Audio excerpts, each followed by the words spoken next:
Welcome, ladies and gentlemen, to Freaky Fast Broadcasting on your Wednesday night. We're happy to be back. We missed you guys last week. Internet connections kind of hampered our ability to give you the coverage of last week's race at Darlington. It's race number 6 that the WSSR VRS Cup Series got to run. Congratulations to John Forbes grabbing his third win of this season.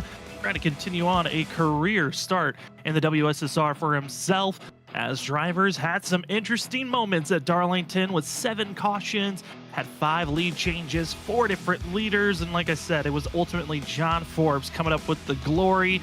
Tonight, we continue on a trend of trying some new things out. Last week was the first race for these drivers in the WSSR VRS Cup Series to handle the new iRacing update that came out. Brand new aero package, brand new tires, and some of the tracks got some revamps on the ways that these vehicles were just going to run in general. So drivers here tonight, they get to test out for the second race of the season since the update on how aggressive is this new changes of the aerodynamics and tires going to be. We've already heard from practice. It is quite a task. The dirty air is very impactful here tonight. The tires take a little bit longer to warm up, so you have a chance of getting loose early. Drivers are saying if we can stay green for at least 5 to 8 laps, we can get some good long green flag racing. But if we can't do that, we could have a long evening for ourselves here at Las Vegas. Race 7 of the season for season 11 of the WSSR VRS Cup Series. And we're excited to give you all the coverage here tonight on Freaky Fast Broadcasting. My name is Sam Dyer. Usually joining me up at the booth is Richard Wolsifer, but he is not feeling well tonight. We hope Richard gets well very soon.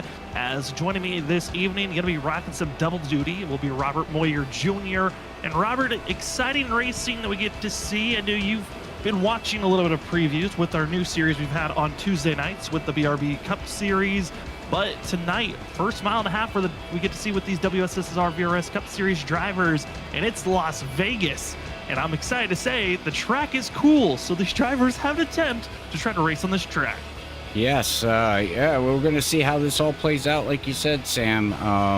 Yeah, I mean, we've seen it, what these vehicles were doing on Tuesday night. Now we get to see what these guys can do here on Wednesday night here at WSSR with the, like you said, with the new iRacing package. These guys are still learning, how these cars are going to handle. I'm excited. We're here at Las Vegas, a track that has been ran the most over the whole history of the WSSR Cup Series. This is the only track that has been ran 8 times in the past. This will be race number 9 that has been ran in season of all 11 seasons. So drivers that have been here for a long time in the WSSR have the history and the knowledge of what they can expect in some ways. That Las Vegas usually brings a lot of low caution count races. The most we've ever seen was 6 back in season 4, but it's been anywhere from 5 cautions a race to 0. It is a very small margin, but with this new aero package and the way that the dirty air is affecting these drivers, how it might be hard to pass people, we'll see what the aggression level looks like. If drivers feel like they need to be more aggressive, or if they're going to be more patient on saving tires. That's kind of the fun thing about this new update is you've got options. You've got options on running the high side, the low side, as well as patience can be rewarded. And I think that's the most exciting thing about this new tire update is the fact that the previous update, it was very hard to kind of back off, save your tires, and be rewarded later on in a run. You really can here in this current update. And Robert, I think that's going to be a blast to watch once we get to green flag racing. First, though, we've got qualifying, and if we look at the passive qualifying drivers getting the pole, we saw Drew Jua get it done last season for season 10. Gavin Rogers got done in season 9. Season 8, we had Zach Hall grabbing the pole. But if you look at all the stats all around, interesting note, Cedric Hunter, he's been in a lot of categories on being the top driver with getting poles, getting the most laps led, and he is the only driver to have multiple wins here at Las Vegas. So I think he's going to be that underdog driver to watch out for here this evening. I know we have got our favorites to watch out for. Who are you thinking, Robert, tonight could be one of those drivers that might be able to sneak their way and grab a pole here tonight? Well, I am going to go with somebody I do believe that's in the point standings here that's got to work his way up through the field here and get something going. But I'm going to go with Shane Terrian in that number 9 machine. He is far overdue from just having getting in that victory lane, Sam. And I think he's, like I said, I think he's overdue for one. I like that call. Shane Terrian entering tonight 8th in points. He's got 4 top 10s, 1 top 5. Had some pretty good runs here recently, and I think that's a good pick to be seen to watch out for here this evening. You know, we talk about picks and who are some of our pick'ems to watch out for. Richard's not here, so we're making an assumption on him. But a driver who looked fast, I like to see for Richard's pick, quote unquote, we're going to go with the 75 of Gavin Rogers. Gavin, he's got a lot to prove to himself in this 75. I think he's going to be a fun one to see if he can get redemption. Felt like last season he should have won here at Las Vegas. That was under the lights. Got into contact between himself and Seth Knoll there late. We'll see if he can get his redemption here this evening. And then I'm going with the straight shot in the dark. Maybe he's got something. I don't know. I was looking at the practice ranges. He was inside of the top 10 at the end of practice. Chris Stitz from Storm Motorsports. You talk about drivers that are looking for maybe a change up, a pickup moment. You see Shane Terrian feels like he maybe is owed a win. This team of Storm Motorsports might be owed just a good finish. Watch out for Chris Stitz. I feel like he could find something sneaky here tonight, and that 17 is going to be my driver to watch here this evening. Qualifying's underway as drivers are about to be putting in their first laps. All drivers are given 2 laps to put down their fastest times, but only 5 minutes to do so. So some drivers are going to wait. Some are going to go immediately off the start. And the first driver to get a time in will be Chris Stitz in the 17 from Storm Motorsports. And Stitz, will he find something here to put him top of the board? Because this 17, again, was finding some pretty good pace during practice. He was inside of the top 10 in practice times. He was 6th on the board when practice concluded. And after his first lap was done, it was a 29.2, crossed the line, making it 29.6. That second lap, not faster, but still good enough to hold the pole, provisional pole so far. Is the 17. Here's Cedric Hunter, again, the only driver to have multiple wins here at Las Vegas. He got it done early in his career, back in Season 3 and Season 5 is when he got into victory lane. He's also found himself leading the most laps 2 times in the past in Season 1 and Season 3. His 13 knows how to get it done here at this track, but is it enough to get the top of the board? As Hunter was the first lap fast enough, not going to be fast enough for the pole, but quick enough for 5th, drops now down to 6th. Here is going to be Nico Garcia, who was one of the fastest drivers during practice. He was 2nd fastest, got a little bit of assistance with some drafting help. In the 71, first lap, going to be a slow one. He's taking his time here as he will be 16th on the board. And Robert, this is the joy of watching qualifying. Some drivers, they're being very patient on their first lap, while others are saying this first lap is the money one. Well, that's yeah. I mean, that's it, Sam.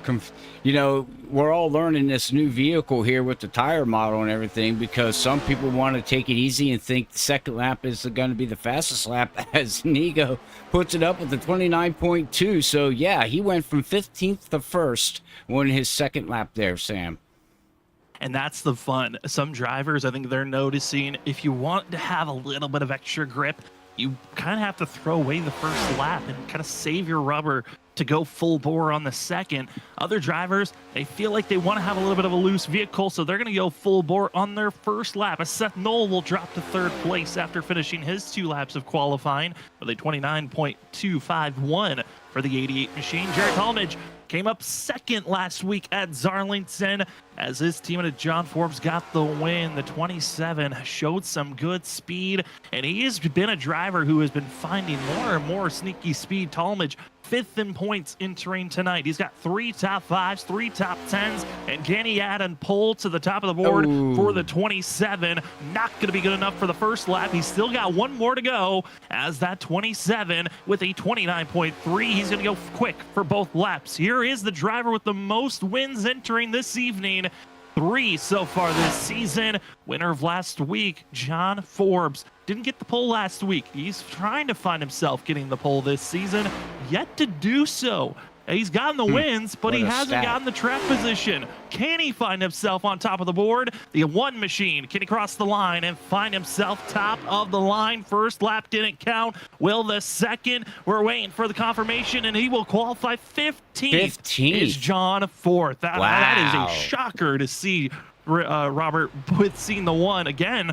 Qualifying doesn't look to be the strong suit for this one, but we do know once it gets to race pace, he's going to be one of the favorites. That's it, Sam. I mean, once you get the race pace, you're gonna have to watch out for him because he definitely knows how to get in victory lane. He's proven that 3 times this season. But yeah, that's a shocker qualifying there as qualifying comes to an end. And Brian P. Johnson not able to get his second lap in for the 28. 4 drivers were not able to get a lap in for themselves. We'll see how those 4 will get themselves ready for this race. Going to be those 4 drivers. Going to be Tanner Bethea, Brian P. Johnson, Ross Tatum, and Munatsi Major. Going to be the drivers who deciding not to put a qualifying time in due to invalidated lap times or just deciding to start in the back. As we've got ourselves a 5-minute warm-up period, gives us time to take a closer look of how the season's been so far. Crazy to say, we are into race 7 of the season. We're already halfway through the regular season for ourselves, as we're going to take a look at how the point standings have been so far. Top 16 in points going to find themselves into the playoff elimination chamber, you could say, as top of the board is going to be Vincent Sora. He's only got 1 win, but the consistency's been there for the 51. Then you've got Gavin Rogers in second. John Forbes with his 3 wins going to be in third. Maybe look at the cutoff line drivers. Chris Ditz, that cutoff line driver with Seth Knoll, GT Rosari, Cody Reed, Samuel Garcia. We got some heavy hitter drivers that have been finding a lot more consistency here of recent. They're trying to make that harsh charging mode. But I think the biggest shocker and one of the biggest movers of the last few weeks, Zach Hall, can he make his reemergence into the playoffs? Because Hall is deep in the field. He is 22nd in points right now, Robert, and that is such a shocker statement to say. Yeah. The season 9 champion. He needs to have a perfect final stretch here of the regular season. Oh yeah, the whole team there needs to, turn it around, like you said. The start of the season is just not there. He's getting caught up in the different things. Some of it his fault, some of it not his fault. That's the racing deal. But yeah, I mean he's 118 points behind the leader. So I mean he's still got a shot. I mean he don't even have to worry about the leader. He's just got to get into the top 16, and there's some heavy hitters right in front of him, like you said there. You got Cody Reed, GT, Seth Knoll. So and then there's guys behind him that what if they get a win? Christopher Norris gets a win. Ollie Fonseca. You know what I mean? So yeah, it's going to be interesting. And one of those drivers also right behind Zach, 23rd, Colin Carroll, the rookie. That has been really fun to watch. Super Speedways, he looked strong. And also mile and a halfs, he's looked very good for the 4 machine. Watch out for Colin Carroll here tonight. And from the points to the schedule, let's see how the schedule's been looking so far. Again, 6 races have been completed last week. Sorry, we were not able to give you that broadcast of Darlington. But it was John Forbes taking the win. Thomas Green got the pole, but did not have the race he was hoping for. Man. Just had early trouble immediately when that race started. But it has been seen Joshua Kanata, the shocking win at Atlanta Super Speedway. Then Ryan Kelly getting the win at Rockingham, showing his strength at the concrete. And then it's just been the teammates from Nightmare Fuel, Vincent Sora, John Forbes. They have been the drivers that have just been winning. But after tonight here at Las Vegas, the final stretch of racetracks, we got Bristol, Michigan, Charlotte, Roval. Then we head to the North Wilkesboro and finishing off the regular season at Talladega. Still a wide margin of different tracks we're going to, but this is the part of the season where you could get caught up in trouble if you're not careful. And Robert, I'm excited for these next couple of races, especially tonight at Las Vegas, but Bristol, Michigan, Roval, those are going to be some fun 3 tracks to see in these upcoming weeks. Well, I know Zach took down some notes because we just seen Bristol at another league, and you ran in the race itself, Sam. So you know all about Bristol and how that's going to handle. And then we go to Michigan. That's going to be very interesting to see. And so them next 2 races can turn some people's season around just right there, because then you go to the Charlotte Roval and, well, you got your guys that are the road course kingers and ringers, and, and then you got the guys just out there trying to survive. So it's going to be very interesting as we work our way, down the schedule here to get into the playoffs. Those playoffs going to be a blast to watch again. Cannot wait for the playoffs to begin at Indianapolis and Chicagoland, as we've got 30 seconds left in this warm-up. Want to give a quick shout-out. Thank you to the sponsors for Season 11 of the WSSR VRS Cup Series. Major thank you to the new title sponsor for this season, VRS. That is the Virtual Racing School. You want to check out how to make yourself as a racer stronger in the sim world and in real life. Go check out the virtualracingschool.com today to see all the ways that they can assist you to become a better driver. We also want to say thank you to GTR Simulators and Trophy Smack for being returning sponsors. It has been great to see all the new racing simulators that drivers go pick up to make sure that they feel like they're out there on the best sim equipment possible. Go check out GTRsimulators.com to go get your racing sim rig today. Also, if you're looking for trophies from anywhere from belts, rings, championship trophies themselves, and more, go to TrophySmack.com.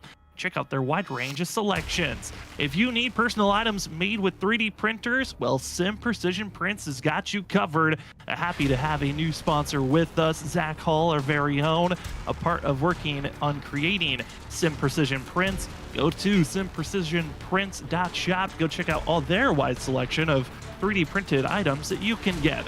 And you can see the amazing shots we have on screen. Thank you so much to Whiplash SimCams for being our camera provider for tonight's race and races moving forward. Speaking about moving forward, let's see how these drivers can try to hold position or move forward for themselves.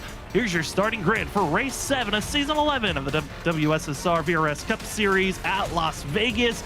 Taking his first pole of the season. Welcome to the Pole Sitter Awards. It's Nico Garcia, and Chris Stitz will start to his outside in that 17. Drivers that we know to be quick. How well can they stay up front in row number 2 and 3rd and 4th? It's the 88 of Seth Knoll and the 4 of Colin Carroll.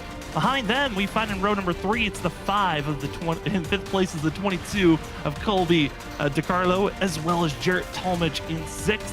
7th, we find Joshua Kanata and Gavin Rogers in the 8 machine.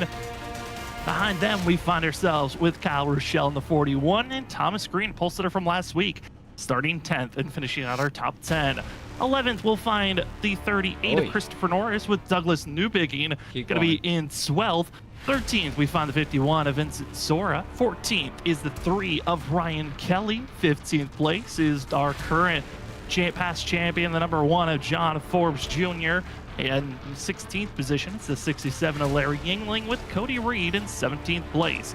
Zach Hall in 18th position at 32 with the 00 of Brian Noel in 19th. Finishing out our top 20, I think shocking to see this 13 so deep in the field. It's Cedric Hunter going to be starting in that 20th position. Then in 21st, it's Nick Crawford with Shane Tarian. Going to be back in 22nd position. That's Robert's pick with a deep starting position for himself with Samuel Garcia in 23rd. 24th is Ali Fonseca with Mark Morales in that 25th position. GT Rizari in the 14 machine will be 26th. 27th is the 2 of Joshua Corner. And Brad Delp will be in 28th place with Ben Kinney in 29th. 30th is going to be the start of some drive. It's the last driver to get a time in of Justin Malarkey with Tanner Bethea, Brian P. Johnson, Ross Tatum, and Manatsi Major, finishing out our 34 other drivers. Here's also some other updates coming into tonight with drivers rolling off and getting ready to start tonight's race. Penalties, drivers head into the back. We've got going to be the 2 machine of Joshua Corner. 88 of Seth Knoll will be sent to the end of the line with also Justin Malarkey given a warning for the 73. Luckily for Malarkey, he will hold his position. 2 drivers, though, that were given penalties that were carried over. It's going to be Tanner Bethea from his penalty from Texas. Making his return since then. He's got an L2. I believe that will be a drive-through penalty for the 78. So watch out how Tanner makes his way forward. But up front, Nico Garcia, Chris Stitz, get us prepared for the start of tonight's race. Thanks so much for being patient with us. We are excited to give you more racing action on Wednesday night of the WSSR VRS Cup Series Season 11, Race 7, Las Vegas. Who's ready to gamble it all for a victory here tonight? It's Nico Garcia on the inside, it's Chris Ditz on the outside. They start rolling, and let's get our first thoughts of Mile Half Racing with the new iRacing patch.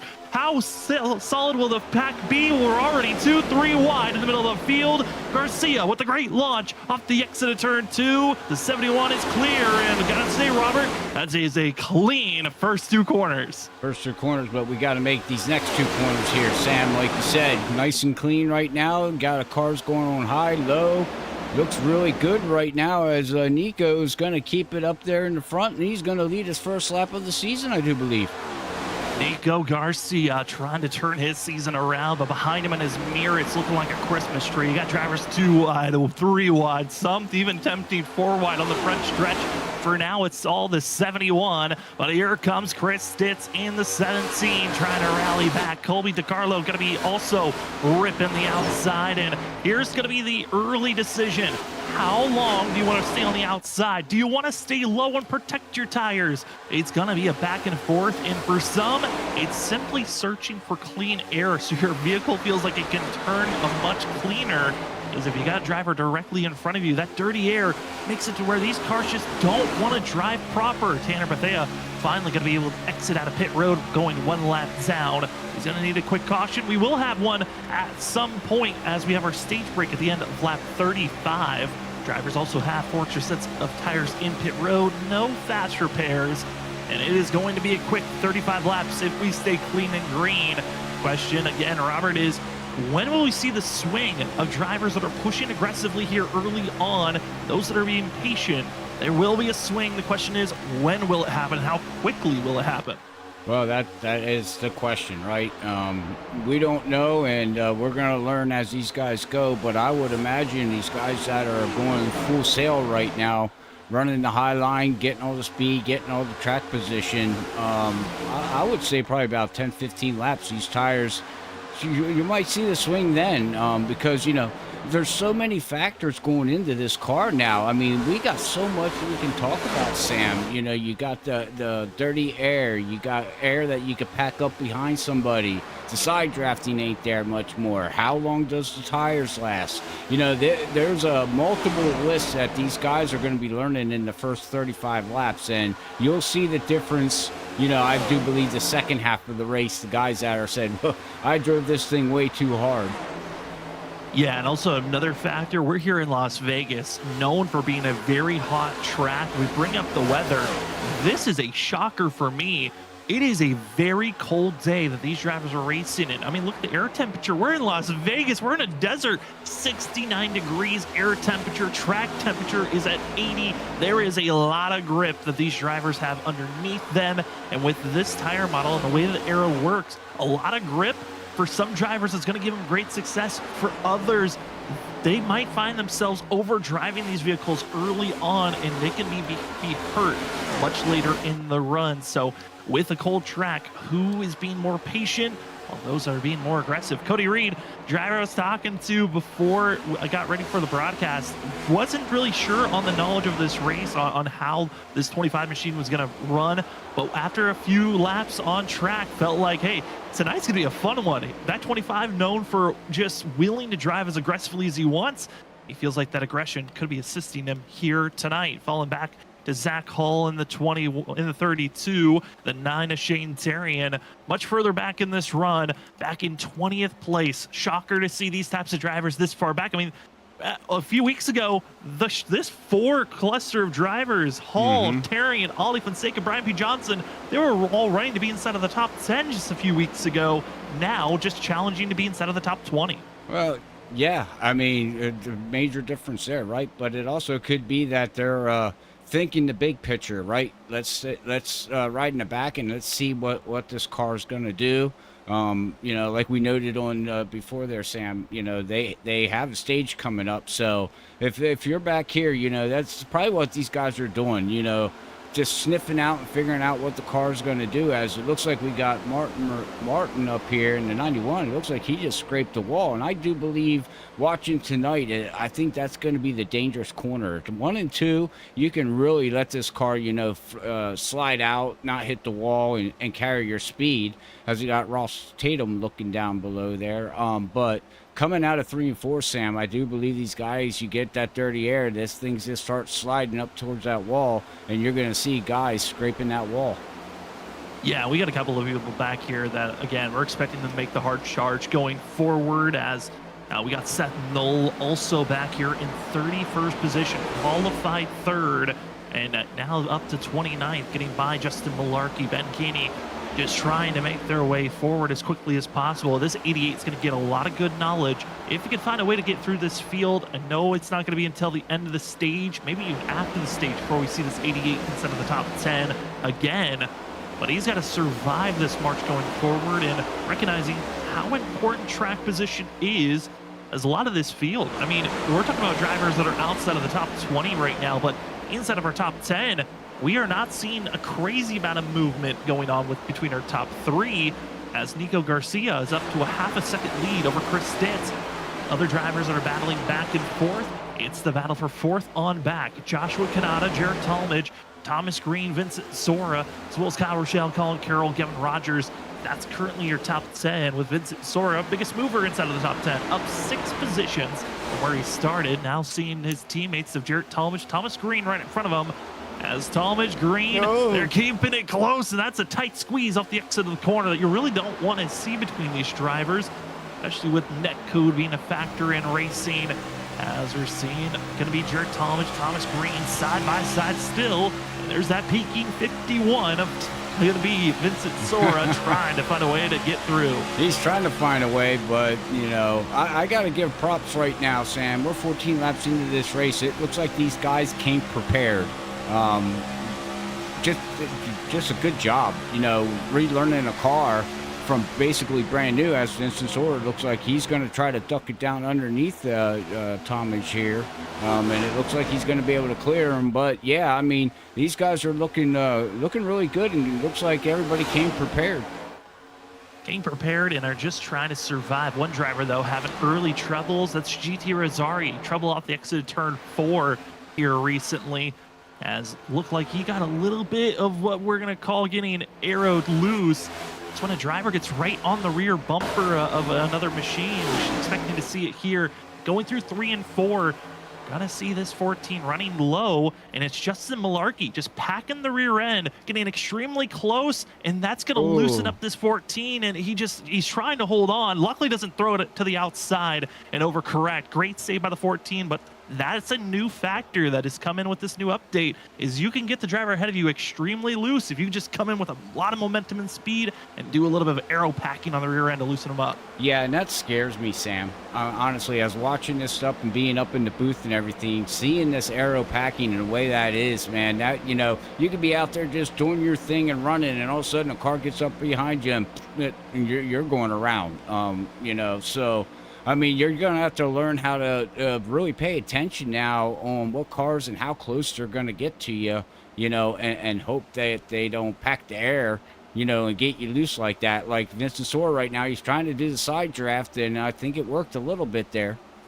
Finding a little bit of help momentum as you're seeing all 3 lanes being utilized, as Jared Talmadge able to keep his foot in the throttle, get right on the back bumper. Trying to close in on Thomas Green, but Vincent Sora, I mean, he's caught up. Now able to get side by side with Jared Talmadge, but just showing how difficult it is to make passes. As everyone's side by side running here, it is just seeing Nico Garcia now up to a 2nd lead over going to be Colby DiCarlo, who just is now seen in his mirror. A lot of threats starting to mount up behind him. And I think for the 22, the 17, the 71, I mean, top 3 right now, where drivers historically throughout this regular season, coming into season 11, have just been having a lot of bad luck.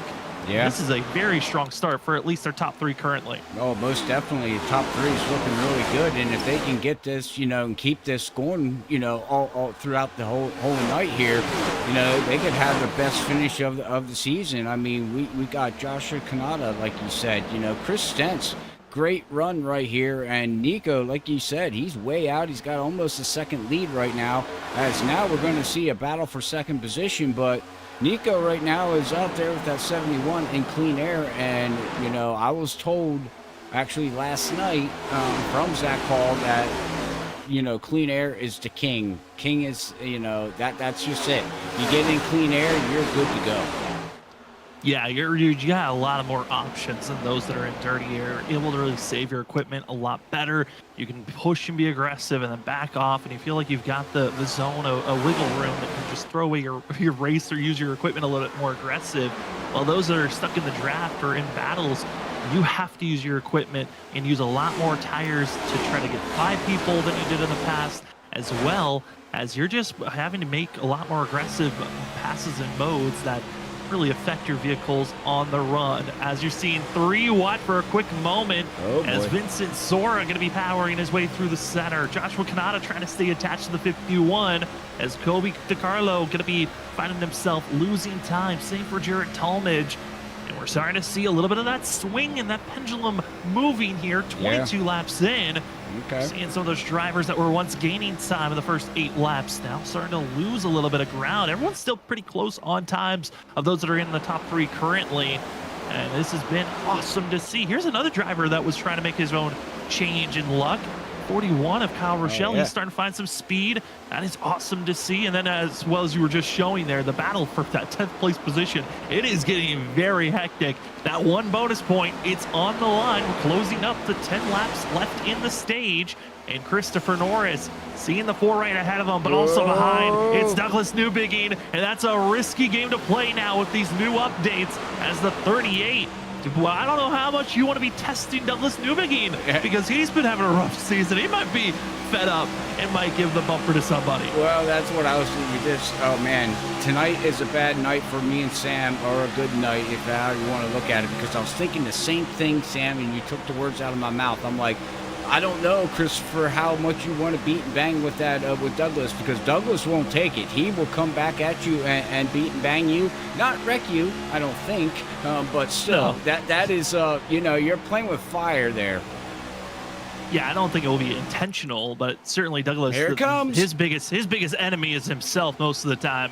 When he's running here on Wednesday nights, Douglas can be very quick and always a threat to be inside, at least on raw pace, to be inside of the top 10 each and every week. And you're seeing it there. What a power move by the 38 of Christopher Norris, now setting up the run on Thomas Green. And Thomas Green, I mean, he just went from challenging to be inside of our top 5 to now being squeezed 3 wide, almost 4 wide, as Norris not going to be giving up. Douglas squeezing up to the 31. Watch out off the exit of the corner. They get plenty of space, and that's the respect you love to see on Wednesday nights from this WSSR VRS Cup Series group, is they are willing to give space, even though sometimes it feels like they are bound to wreck. They somehow make it stick. As you're seeing the pink machines now, it's Cedric Hunter and the Hello Kitty getting his hand into the cookie jar here. Late block by the 7, just trying to not give another chance to the drivers behind them.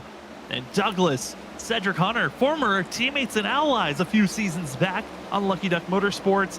Now seeing the drivers going at it again, and Thomas Green stuck on the outside. It's Cedric Hunter with the big push down into turn number 1. Yeah, and a big push down into turn number 1, and then they got to start looking in the rearview mirror, because here comes John Forbes now looking to try to get under Green. Oh, he up into the wall, and well, 31's going to fall back, but right now that 1 machine is on a roll. Yeah, Thomas Green, it looked like it was a little bit of netcode bouncing off of the 1, forcing the 31 back into the wall. And then also Thomas just trying not to collect more drivers into his own mistakes, as he will fall now to 15th position for Thomas Green. Everyone else, though, up front continue to race on. We stay green, 28 laps in, and this has been spectacular racing to see so far.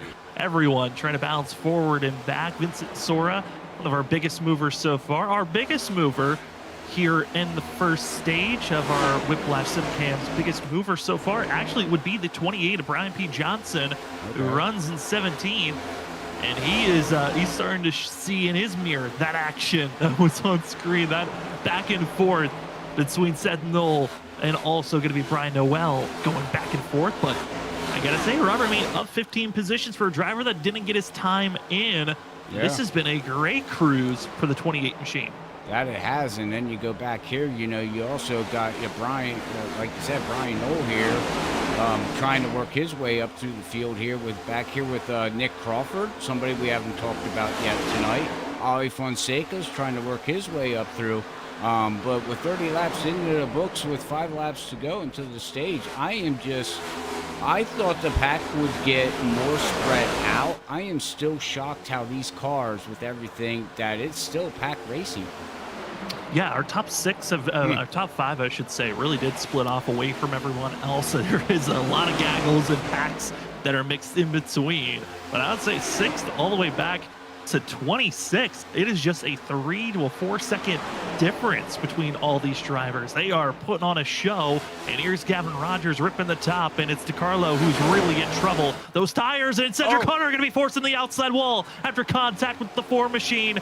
And it just was a pinball action. Everyone was wiggling, trying to stay off the wall, and just ran out of space for the Hello Kitty machine. No. It gets into the 13. Cedric Hunter goes around. Caution is out, and that is the end of stage 1 for the field. Well, it lasted for 32 laps, Sam. I got to give him credit on that. But yeah, that was just a little love tap. I really don't. I think that was just racing deal right there.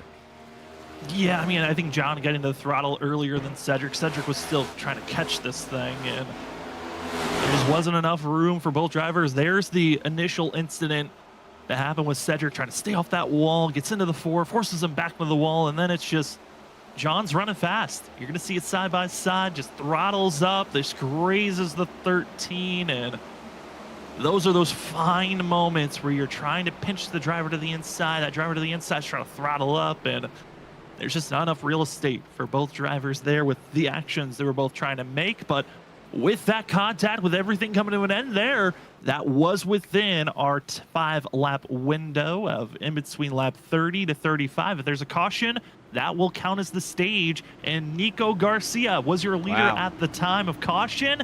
Congratulations. Yeah. What a turnaround with this new update. Nico Garcia's finding his luck turning to at least get some stage bonus points for himself.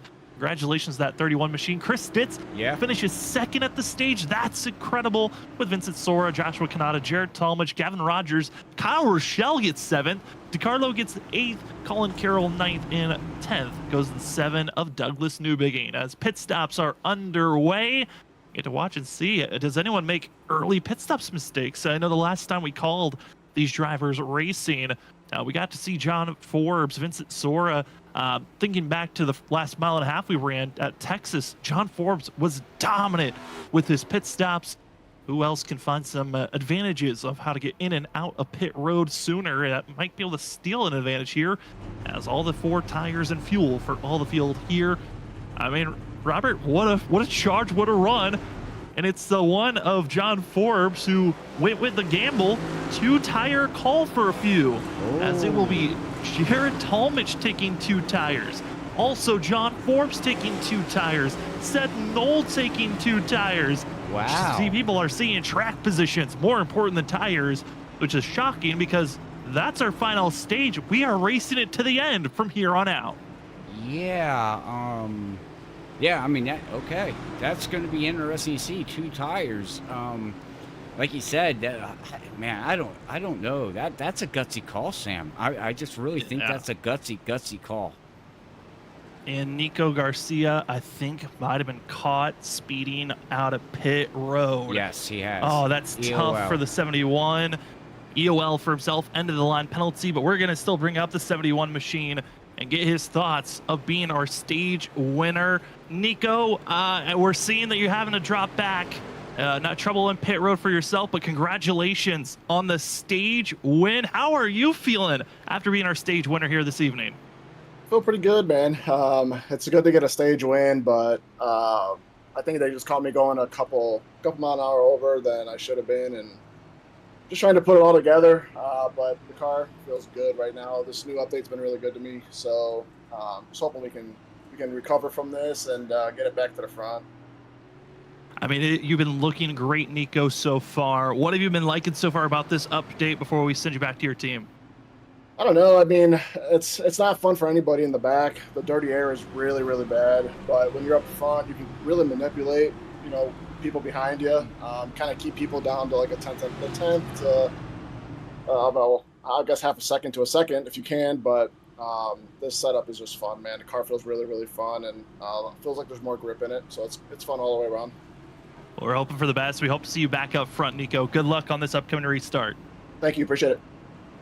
As that'll be your stage winner, 71 from the Elwood Designs Racing team of Nico Garcia. Congratulations on getting your stage win.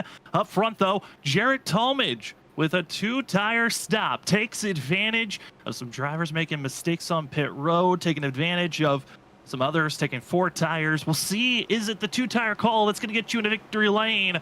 Or is it all about 4 tires? 21 is back out. Going to be this 27 back out on track as we are back to green flag action. And 3 drivers taking 2 tires. That was Jarrett Talmadge, John Forbes, and Seth Knoll. Knoll going to be finding himself dropping back here just slightly. A little bit of linking issue striking, but early on, it's going to be the Nightmare Fuel drivers. 1-2, Talmadge, Forbes, right back to where they were at the end of last week's race. They're just swapped 1-2 from where they finished, but Talmadge excited to be running here. This 27 has found success at Las Vegas in the past. Our Monday series that we used to call the ISRC Truck Series. The 27 got his first career win in that series here at Las Vegas. Couldn't get his another win for the 27. Find a victory at Las Vegas here for season 11 of the WSSR. But looking at it, Robert, the different strategy calls already. Gambles being made at Las Vegas, but seeing Gavin Rogers, he's got to be feeling good on the fact that he is 4th and he's still inside of the top 5. Oh yeah, I'd feel good too with this pack racing. That's basically what it is. We're seeing the pack racing, high speed. These guys are hitting at least about 180 miles per hour. Through these turns, and Rogers right now is, oh man, that's twice now that he hit the wall there, Sam. So I don't know if he's just, the dirty air's just playing a factor with him, or he's just losing focus there because he keeps scraping the wall coming out. And this time, okay, he's going to exit a little bit better that time. Yeah, exit of 4, exit of 2. Slightly different between the both of them. I know for 1 and 2, it's kind of tough, especially on driving through the middle groove. There's a couple of bumps in the center 1 and 2 that can really unsettle your vehicle if you're not prepared, and Rogers is just flirting with disaster. Yeah. You can scrape the wall a few times, but if you hit it at the right angle, it really can mess up your vehicle and almost give you required damage that is terminal if you're not careful. So Rogers, gotta be careful. I don't think this is the gamble or the full bet that you want to take, but the 75 is still out there running in 4th and still attempting to run the outside. The reason why he's running this middle groove is he's just trying to get a little bit of clean air on the nose. So that's why you're also seeing some drivers ripping the top. Not everyone trying to go down low. They're trying to get clean air on the nose so they can rotate through the corner. That's why I'm loving the fact that we're seeing all 3 lanes being utilized. And I think, Robert, it used to be as more drivers scraped that wall off the exit of turn 4. In the past, it really was either you're running in the top to pass people or you're running on the bottom to save tires. Yep. Now it's find the clean air, and that's where you'll move forward. Well, that's it. I mean, there's so many ways that you can set up your race as we're watching right now. The Ford machine's gonna get passed by Kyle Rochelle here. It looks like he's gonna try, but yeah, I mean, there's just so many different aspects now to this new build that iRacing put out. I mean, it's fun to watch. To drive, the car. What's the word I'm trying to say? The car became a driver's car. You gotta drive this car and figure out what's best for you. Clean air, low, save tires. There's just so many different strategies that can go into this. So it's great watching as we're seeing Ryan Kelly right now. He's moved himself up to 9th position. He's slowly moving up, and here's Zach Hall. He's moving up. Nick Crawford found he's getting up here into the top 12. So these guys are eventually the guys that we've seen in the back, Sam. They are slowly working their way up through. But again, I still want to see what's going to happen with these 2 tires. In a couple laps, we're going to find out. We really will, and seeing a couple of more drivers with some big moves. I know John Forbes with his risky call of going with 2 tires, it's still showing great reward as he runs in second. Also, Jared Talmadge in first. The driver of the 88 Sentinel, he's finding himself still trapped in 7th place as Stitz came away, well, qualified second. This 17. Again, no. Gavin Rogers to the inside wall. And Vincent Sora, Rogers finding one another, and over the radio immediately. Man. Just 2 drivers searching for good space off the exit of the corner, and they just pinched into one another. Oh, trouble. Whoops. As going to be one of those incidences again. 2 drivers looking for the same real estate, and it just does not strike perfectly here. As here's the replay. Gavin Rogers going to be on the outside. This is where he's been since the restart. Just getting close to the outside wall, but Vincent Sora, you can kind of tell he was trying to give space. Rogers was trying to go cut down to avoid the wall, and just they ran out of room for between one another. Yeah, from that angle, that's what it, that's what I'm seeing right here as we're watching it again here. Like you said, running high, he's staying up high, and he's gonna slowly creep down. As you can see, he's coming down. I don't know. I mean, 51 was coming up to a little bit there, though, Sam. He was coming up. I mean, you're exiting the corner. You're trying to keep pace. If you back out by Vincent Sora, you could lose a position, maybe even more than one, if you're careful. If you're not careful. But Gavin, that's a hard contact to the inside wall that he's going to be taking for himself. Now, it's kind of difficult for us to call required damage flags now, because with this new update, iRacing doesn't really give out required damage flags unless you get some terminal damage. Correct. Now you are forced into pit road, so we'll wait and see on how long Rogers is in pit road. But currently, he finally gets into his stall. We'll see what updates are made. With this caution coming out, though, it does make things interesting for some of the drivers further on back, because we got to run about 10 laps of green flag racing there, and now drivers have the options of, I wasn't seeing a lot of movement with being on the same tire strategy as everyone else. About 10 to 12 drivers deciding to take some tires under this stop.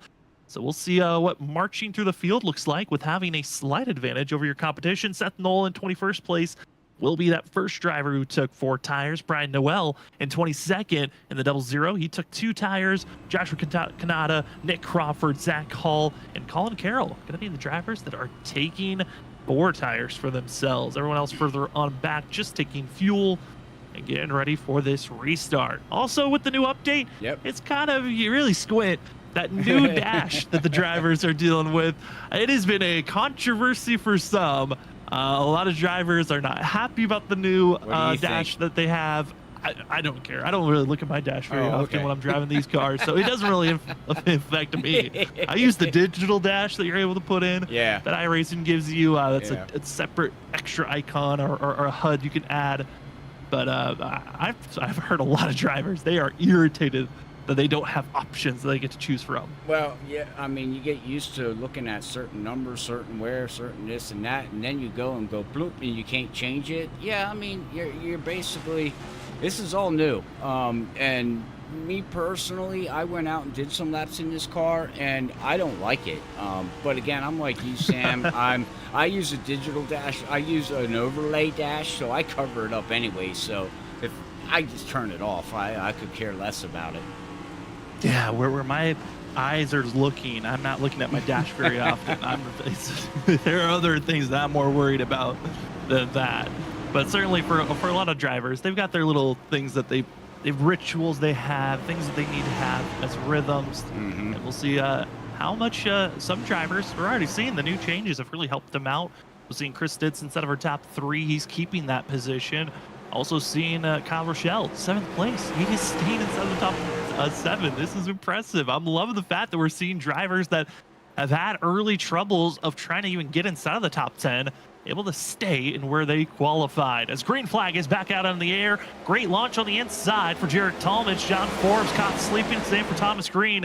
as going to be seeing Chris Stitz. Big run for himself, but not see Major, though. He's going to duck it down low for the 82. Then gets back in line as driver's going to be 3 wide, almost 2-3 rows deep. And it's Shane Terrian with his march into the top 10. He finds himself trying to get by on the inside to his outside groove. Going to be the 41 of Kyle Rochelle, still battling as all 3-4 lanes being utilized. Ali Fonseca, also going to be Cody Reed, GT Rizari. This is the madhouse with our stage winner of Nico Garcia stuck in the middle of all this madness. There's Tanner Bethea. They're banging and still holding on through all this madness and looking like a pinball. The 71 holds strong for now, but they got to be careful. Here comes that fresher tires. That 88 of Seth Knoll. He's the first one who just pitted under our last yellow. He's trying to march through this field as quickly as possible. And watch out for this run by the 88. If he finds space, he might go down to the apron, but instead, no, there he goes. 4 wide, almost into the grass. And do they have space? They gotta make space. They stay 4 wide through 1, and it's Seth Knoll. What a charge by this 88 machine.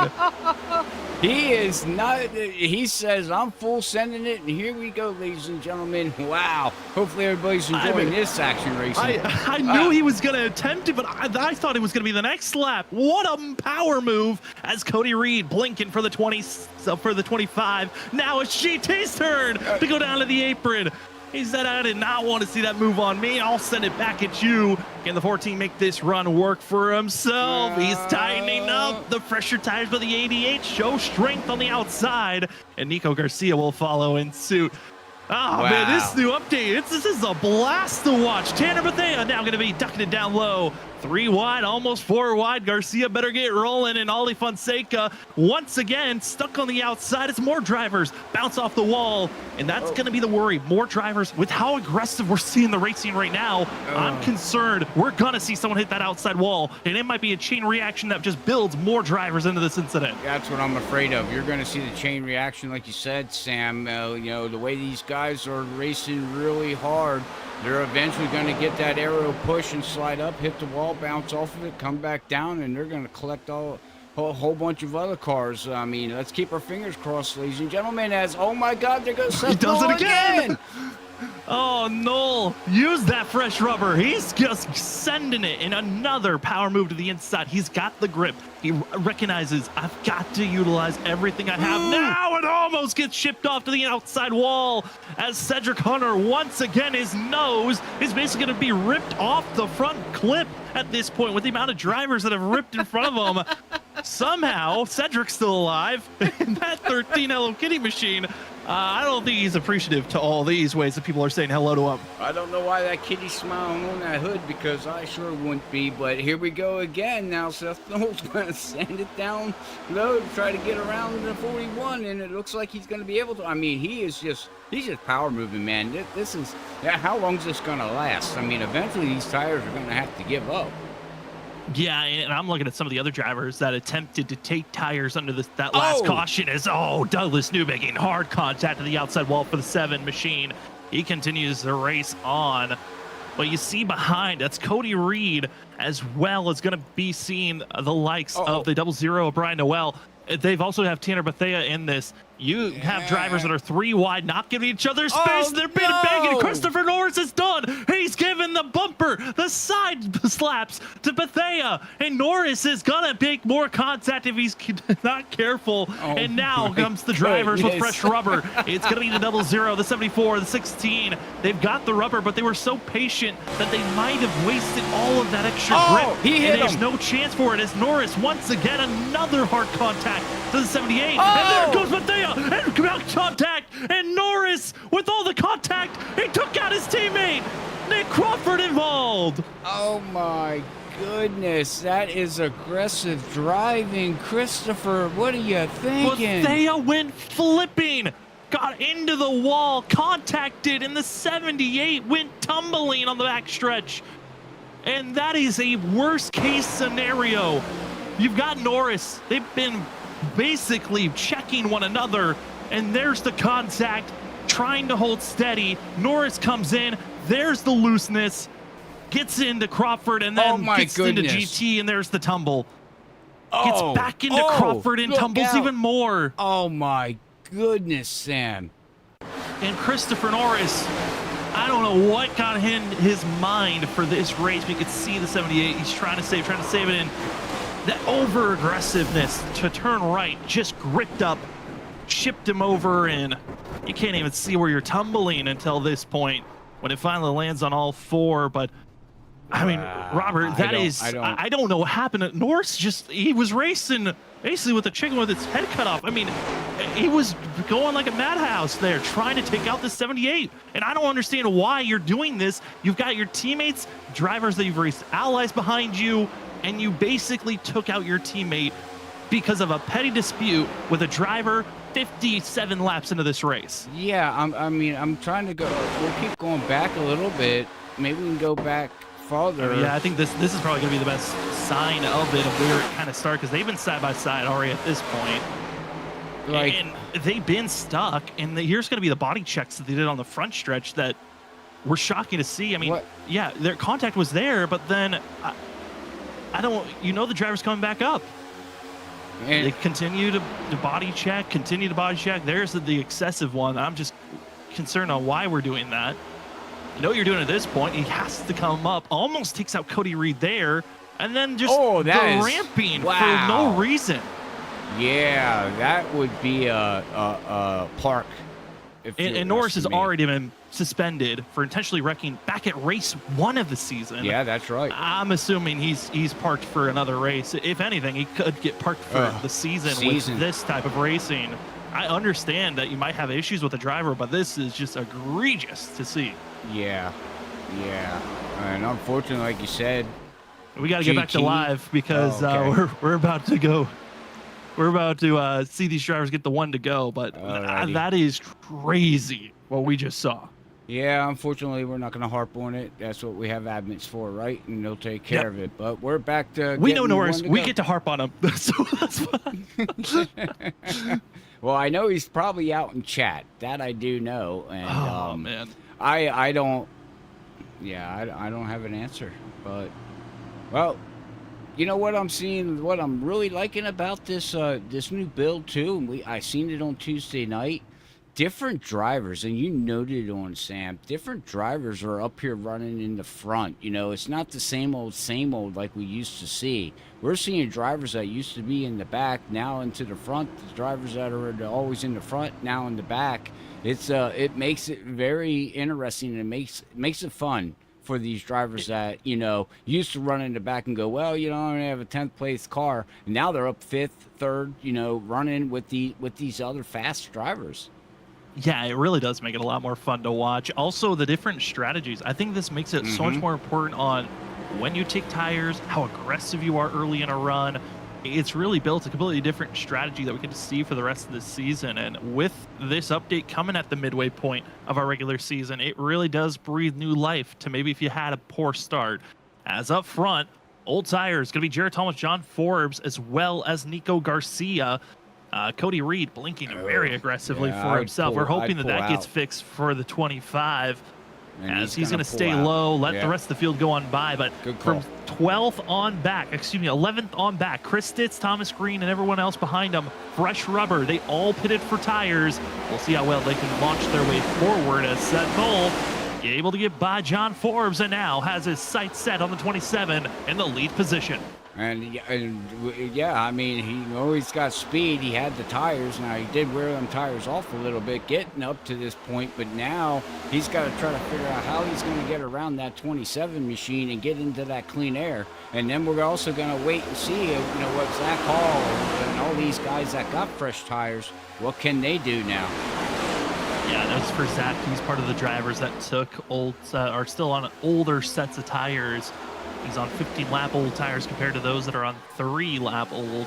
And we'll see how that changes up throughout this run. Our first DNF of the night will be Tanner Bethea. Unfortunately, with that collision between himself and Christopher Norris, just leaving pit road and staying just one lap down is Nick Crawford. His race isn't completely over, but certainly he's going to need a couple of more cautions to get back into the mix. As drivers up front, it's Thomas Green, fresh rubber for himself, as he took just 2 sets of tires, and 31's looking good as Cody Reed continues to blink and look like a threat and a worry for everyone further on back. There's the tire run by the 31 machine on the inside. You can just right to the grip. You can listen to the motor, Sam. I mean, he left off. He lifted just a split second, and he was right back on the gas. And we'll watch him come through here 1 and 2. I'm sure he's going to get right up underneath Zach Hall here. Yeah, off the gas, right back on the gas, and he's rolling good. He's on the inside of Zach, and Zach actually held him off there. Trouble in the back, and it's the 7 of Douglas Newbigin going to be spun around, and more drivers added to the mix after the fact. And for Douglas, he was the first driver breaking loose off the exit. It looked like he might have got on the apron through 1 and 2, got loose. Manazzi Major was right there, and then a few others piling in late. Caused some extra damage. And oh my goodness, Gavin Rogers, I believe, made extra contact with the 7. This could be issues for himself. That was hoping for a strong day. But here's the run down on the apron. That white line, it's not your friend to go further than that. This is what happens. Manazzi Major makes contact. The 4 ships him low. And then here comes Gavin Rogers just clipping their late. And it looked like it broke his suspension there on the left front there, Sam. We'll have to go back real quick here and see if we can get on Rogers. Let me see if I can find him. It certainly is a lot of damage to that 75 machine. Down, tries to cross, and there's the I mean, it was these vehicles are so hard to make quick snapping moves. There's Ben Kinney going for a slide after the fact as well, and you can just see that front right, the amount of damage that it has accrued. Yeah, that is a tough incident to take in. There's a little bit of suspension damage you're going to deal with. The engine damage is probably what I'm most concerned about. Yeah, it seems like these vehicles, if you get a lot of front end damage, it will affect the engine. And you hope that it is at least repairable with what iRacing calls their optional repairs. You got a couple of different ways to get damage repair. You have required damage that you're forced into pit road. And then you have optional damage, which is usually aero, outside damage, maybe a little bit of suspension and engine. And you sit in for whatever duration of time iRacing deems that you've gotten damage. And you can sit there as long as you want with optional. Required, you have to stay there until those required damage is finished. But most drivers, their goal is to stay on the lead lap while getting damage repair as the run goes on.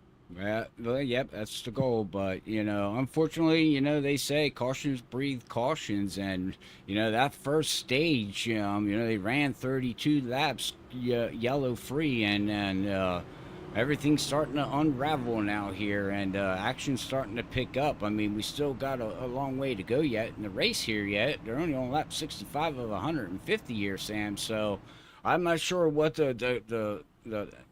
what the urge is to get up front. I guess, I mean, it's that important, that clean air that you're going to do whatever you need to do to get up there and, to have the car so you're not dealing with all that dirty air and everything else that comes with it.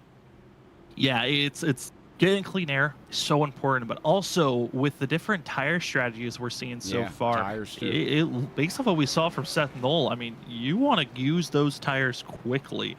Sitting behind somebody might waste your extra rubber that you have because of how powerful dirty air is. So, the way that the old system was before this update that we had 2 weeks ago, it was you could be patient, watch until your competition kind of their tires warm up to a certain point, and then your better tires will just allow you to drive on by.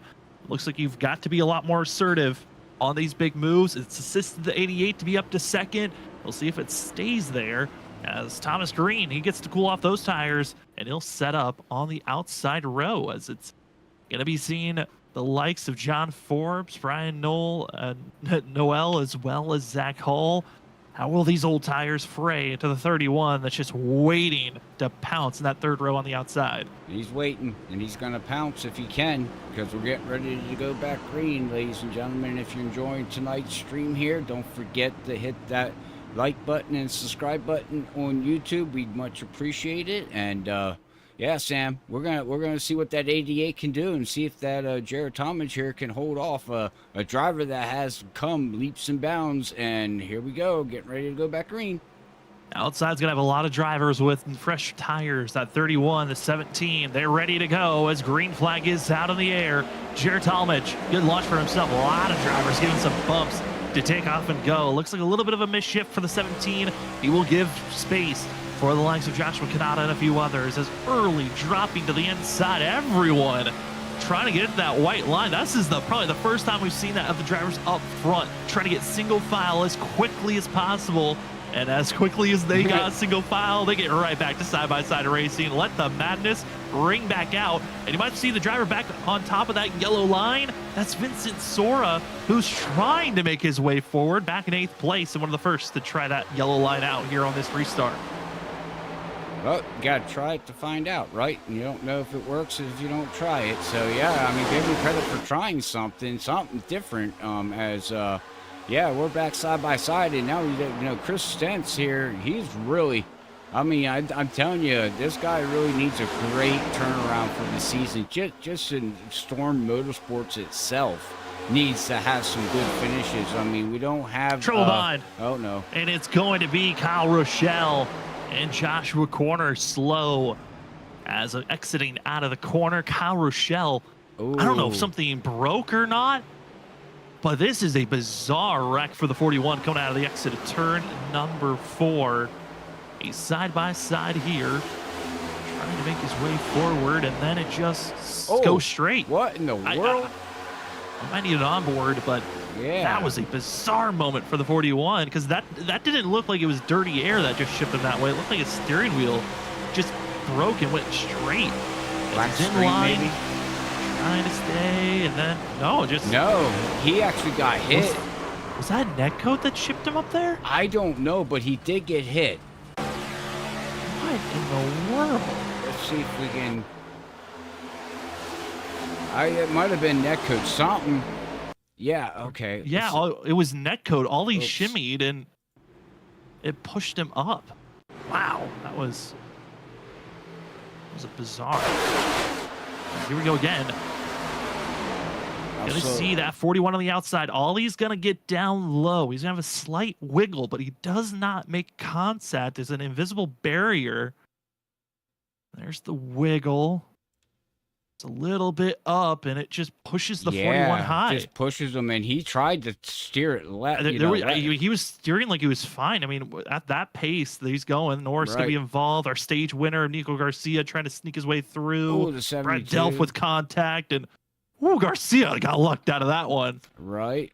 But Martin trying to slow down his way and does. Oh, yeah, okay. Whoa. Barely. The most dangerous way possible. Good drift by the 91. Right. Corner does a good job slowing down, and that was weird, but you can see his right front is it's broken, unfortunately. But I wanted to give a shout out real quick. Something that I just seen that where is he? Justin Malarkey. Where's Justin Malarkey at?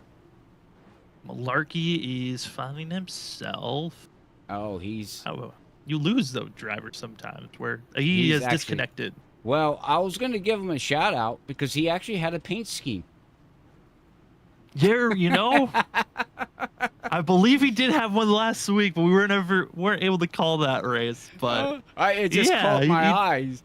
He is running a different scheme than usual, and it does have proper numbers on it. Hey, it's a scheme, family. You finally got a scheme on that car. Love it. The little things up in the booth that were like, yes. But I mean, we got 30 people out there watching, Sam, and who's your favorite driver out there? Who you rooting for? Let us know. I know one guy out there, if he's still watching. Richard is, he's going for his buddy Galvin. That's just well, he did put in chat properly. He did pick Ryan Kelly. That is his official pick. No, we can't do that. We just love messing with Richard and saying that Gavin. Okay, well, now his pick is, where's Kelly? 19th right now. So, yeah, he's still but got both some are work not to having do. Which, speaking of Gavin Rogers, because of haha jokes, he did spend quite a bit of time in pit road. Looks like he is still dealing with some pretty heavy front end damage, but he has stayed on the lead lap. It is going to take a while before that 75 is back to full song. A tough night where he felt like maybe could have been his mile-and-a-half victory. He's still looking for a mile-and-a-half or shorter track to get a win at. He won at the 2-mile course, and now he wants to try his chances at some of these smaller tracks tonight. Most likely will not be that evening as we are closing in on halfway. There's still a lot of racing. Could be a lot more wrecks But currently, we've got a total of 29 drivers on the lead. Lap 2 have called it an evening. That's Justin Malarkey and Tanner Bethea. And up front, it's the Nightmare Fueled teammates of Jared Talmadge, John Forbes. I mean, Seth Knoll behind them, Thomas Green, some of the freshest tires, going to be right there in 4th. And we're also having Brian Noel, Zach Hall. Well, can they push their way forward as we see the pace car pull off? It's time to go back to green flag action here for race 7 of season 11 of the WSSR VRS Cup Series. We're back to green flag action, and Talmadge, another fantastic launch for himself. John Forbes trying to stay high. Where will he decide to defend himself, or will he let his teammate of the 31 push forward? As Forbes, great launch, gets in front of Seth Knoll. And now it's a side-by-side battle happening back for 4th as they continue to race on this field. Really, they are going back and forth all around. It's so tough to just say, okay, these drivers are safe. But Knoll, he looks good on the inside as more drivers trying to survive some of these beating and banging moments. And Robert, it is just a madhouse at times. It's only the leader really that feels the most comfortable out there on track. Well, yeah, I mean, if I was the leader, I'd be like, I'm happy. It looks like, what, he's trying to go 3 wide, no, 2 wide there for 2nd place yet again. These guys, and then you got who is that? Knoll in the 00 there. He's trying to work his way up through underneath Zach Hall. Zach Hall's trying to figure out how to stay with everybody. Yeah, here comes Vincent Sawyer, and then you got your pick there. Chris Stenson's not giving up yet. Oh my goodness. Yeah, really, our top 8 are giving us a show. All of our top 8 drivers within a half a second of one another, and you're going to put a blanket practically over all 8 of these drivers as another big wiggle off the exit of the corner as Knoll as well is going to be, Noel and Sora close to side-by-side action off the exit of the corner. Stid's able to get by Knoll, able to get by this 51, but they're 3 wide battling for 2nd. It is just every place that you look, they're battling side-by-side, and luckily for Thomas Green, he's got drivers that are willing to give space as he blitzes now up to 2nd position, and Green now looking for a chance to take the top spot after a very unlucky race that happened last week at Darlington. He got the pole for the 31 machine. First lap, wrecked, fell all the way back to last place, blew up his engine, and just finished last during that run. Here tonight, didn't qualify where he wanted, qualified 10th, but with all the tire strategy calls, the 31 now leads here at Las Vegas. Wow, what a great run for this 31, considering what you said last week. I didn't get to catch last week's race, unfortunately. But yeah, I mean, congratulations to him to get up here in the front. Now the question is can he hold it, as we got Seth Knoll running way up high. Yeah, way up high and trying to utilize everything that's left. But once again, ducking low onto the apron. That seems to be the go-to move for this 88 machine. If you're going to put a major block on the front stretch, you might have to put a block on the nose on the apron. As tonight's race report so far, we've had 5 cautions. Even the stage yellow was an incident that was a on-track incident. But, Robert, you say not bad, but we've had the most cautions ever here at Las Vegas was 6. That was back in season 4 of the WSSR. Usually it's anywhere from 5 or less. This is kind of shocking as we're into the second half of tonight's race on seeing the amount of cautions that we've had so far, which with us being at the past halfway zone, the driver that we noted on as being our Whiplash SimCam's biggest mover of the race, Brian P. Johnson, he's inside of the top 10. He is still your biggest mover as he is up 22 positions and fighting for his life on the outside for 10th place. Oh, he's fighting for his life. That's exactly what he's doing. And a lot of these drivers are fighting for his life. And I am actually kind of getting a little shocked here, too. Look who's running back here, too. Is John Forbes Jr. back here. He's back here in, 9th, 10th position. Not having a stellar run yet.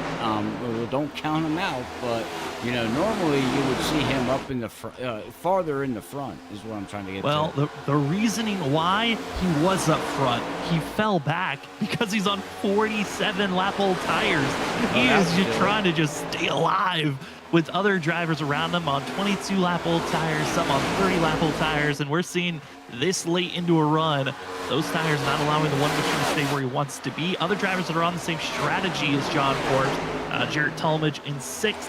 He was leading on the restart, now is falling down to 7th.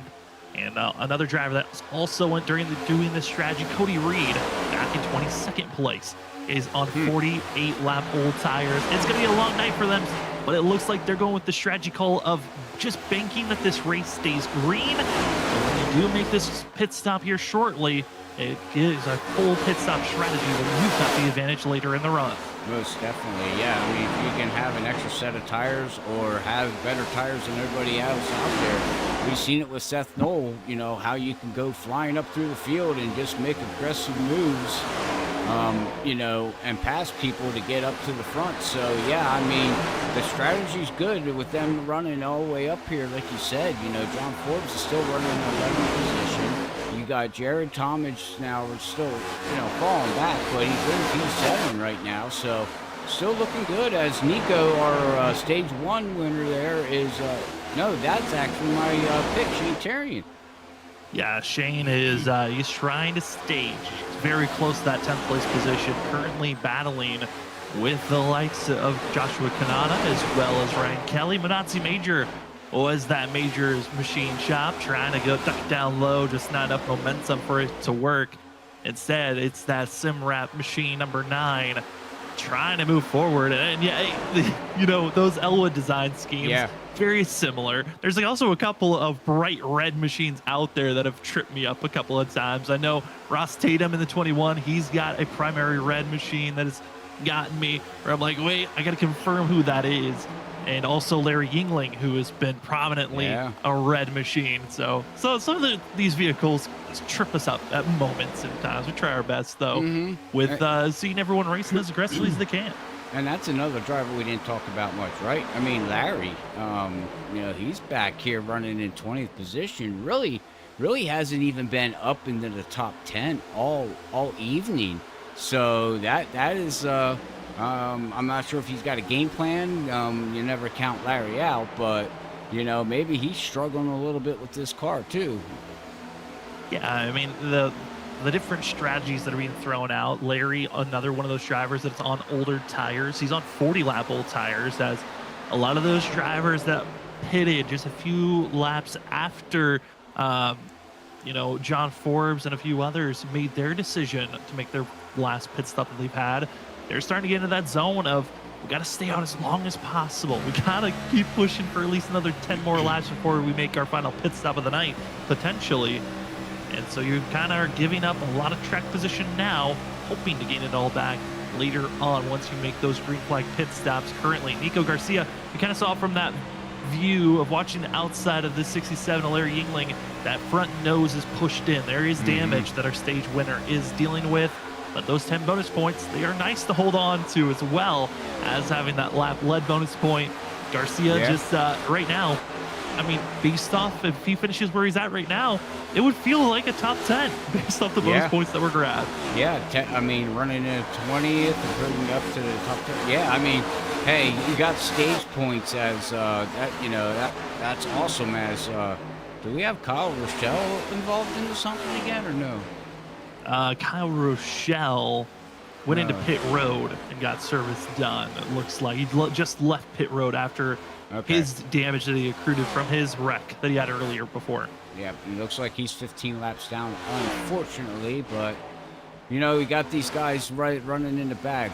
You know, Douglas, you know, 1 lap down, not having a good night for himself. Nick Crawford, unfortunately, still trying to plow his way through the field here. He's looks like he is actually on just went 1 lap down. He just went one lap down. He's been fighting to get this damage repair that he grabbed from the Christopher Norris and Tanner Bethea wreck.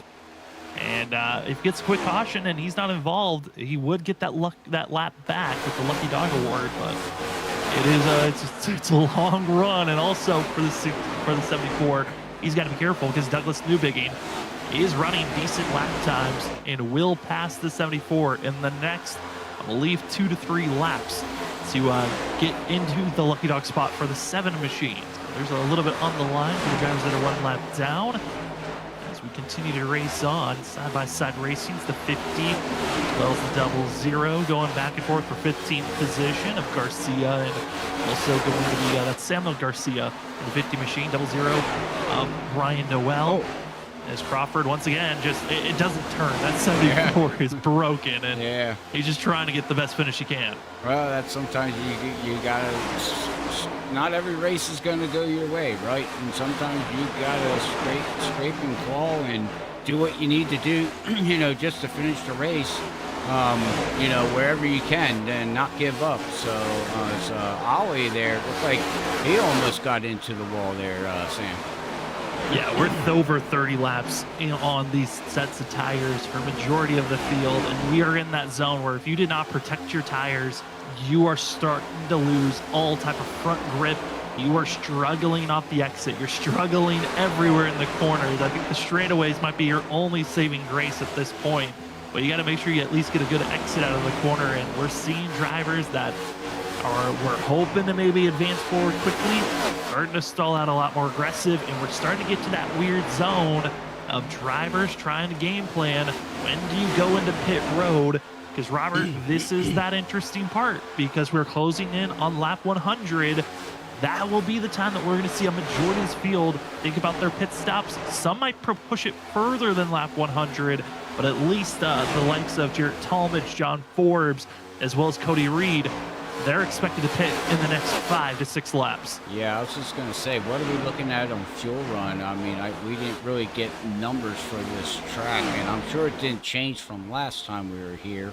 But yeah, like you said, these guys here should be soon hitting pit road. Yeah, we're expecting fuel numbers to be around 60 to 65. Could be a little bit further because of the cautions that we've had for these drivers. So they're going to be able to push it a little bit further than I think some may have originally expected. All drivers should be able to make it to the end of this race at this point. The question really is, how far do you want to push your tires? And you want to make sure you're the driver with the tire advantage coming to the end of this race. That's what everyone's trying to, I think, see what our top 5, top 10, who was the first to really pull the trigger to come into pit road, because a lot of the drivers further on back, they might have the mindset of, we're staying out until we run out of fuel to bank on a caution. Yeah, I mean, that would be the strategy if you're in the back, because you're not going to gain anything. You need a caution. So, I mean, if I was running back there, that's what I would do. I'd just run my tank completely dry and just pray that a caution comes out. But, you know, you're going to lose so much time, though, too, unfortunately. But I guess it really doesn't matter, because you're going to wind up getting passed by all the cars that, you know, did take fresh tires eventually. But yeah, I mean, that's not a bad strategy. I mean, because right now we're looking pretty good right now. This race is settled down here. You know, after that little kerfuffle in the middle of the race there, Sam. I would say so, and I think this might be our only time that we might have a chance to take a quick commercial break, because things are going to ramp up. When these pit stops are made, we're going to see those big swings. So we're going to take a quick side-by-side commercial break so you don't miss a thing, but it gives us a quick rest before the chaos ramps back up. Thank you, everybody, for joining with us here tonight on your Wednesday night for WSSR VRS Cup Series Racing Action, Season 11, Race 7 at Las Vegas. It's been a pleasure to call so far, but we are closing in on those final 50 laps. Still, green flag pit stops are awaiting us, and who's going to find victory here at Vegas? We'll find out when we come back from this quick commercial break in just a few moments. We'll see you on the other side.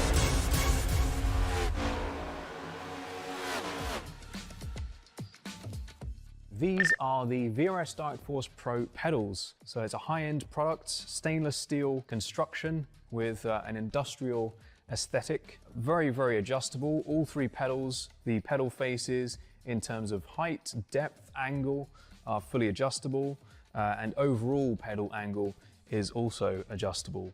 Now, if we look at the throttle pedal first, we have quite a unique design here. So we have a rodless spring, which doesn't quite look right to the eye, but functionally performs extremely well. Absolutely no friction whatsoever, so really nice smooth response.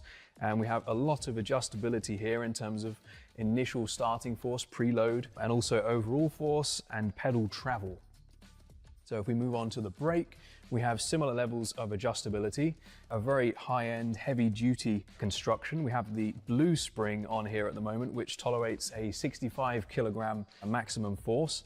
Also supplied is the optional red spring, which doubles that to 130 kilograms. These are linear springs, which is not normally how a real-life brake pedal feels. So we have this very clever mechanism on the back here, which basically turns that into a progressive, more realistic feeling, which gives you quite a decent bit of travel for low-level trail braking, and then more of a ramp up when you're really braking much harder.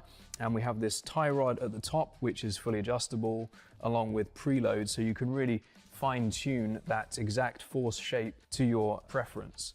On the clutch, we have a similar level of adjustability in terms of pedal face and also the shape of the curve. So we try to emulate a clutch plate, which is stiff initially and then flattens out as the clutch gives way. So that's emulated here with a small amount of adjustability, including overall travel as well. So we're very happy with this product, and we hope you are too.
Welcome back, ladies and gentlemen, to the WSSR VRS Cup Series. Big thank you to the major sponsors of the Virtual Racing School, being our title sponsor, GTR Simulators, Trophy Smack, Sim Precision Prints, and our camera providers of Whiplash Sim Cams. As we've been watching race number 7 of season 11 at Las Vegas. It's been a fun one. Early on the first half, a wreck fest. It was a madhouse of if we could even get green flag racing without somebody getting involved with the wreck after 10 laps. Since then, it has been green flag racing, and we are in the middle of green flag pit stops. Some of the top runners have already made their stops. Ryan Kelly, Chris Stitz, Zach Hall, as well as Brian Noel, all making their stops. Still waiting on our top 5. When will they first show their cards of making a stop? But our Whiplash SimCam's biggest mover of the race, well, we've got a competition for it now. We've got Brian P. Johnson in 5th, 6th place of Ross Tatum, both up 27 positions, and Munatsi Major in 8th place. He's up 26 spots.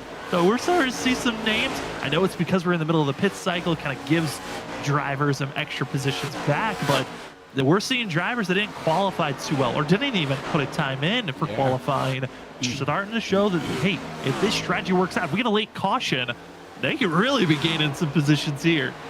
Yeah, late caution they can gain, and we got Brad Delph now coming down pit road here too. We haven't talked much about Brad. He's back here entering pit road, gonna be exiting around 27th, 28th, somewhere around there. You know, give him a little bit of airtime here. And then, you know, somebody else we haven't talked about much here, Sam, is Ben Keeney here. He now is with, you know, a good team, and I'm sure he's taking in a lot of knowledge, and he's having a half-decent race, I gotta say.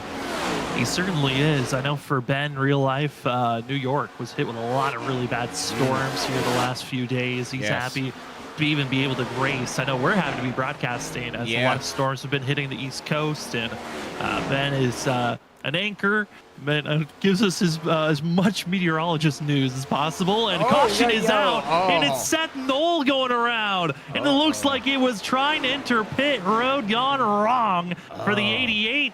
And this was that caution we were talking about that could change the cycle, and it does with the 88. Just a simple mistake of the transition of the race surface to the apron just loops the 88 around. Oh boy, oh boy, oh boy. Let me see if I can find him. Alrighty, and we'll see if we can go back and see exactly what happened. Like you said, right here. Trying to slow down and hits the transition. Just overcorrects back up into the field, and with being so sideways and slow with oncoming traffic, that brings out our caution here in the middle of this pit cycle. And this trap's gonna be Gavin Rogers. I believe will be the first driver 1 lap down. He should get the lucky dog spot, but this will keep Colin Carroll and everyone from 18th on back 1 lap down. They're gonna have to take the wave around. This really hurts though. Douglas Newbigging and Ben Keeney, who both were on 40 lap old tires, that we're gonna have to pit and stay 1 lap down, as all those that were on the lead lap from 16th on up get to come into pit road, get your tires, get your fuel, and get a chance to be up front racing for a win.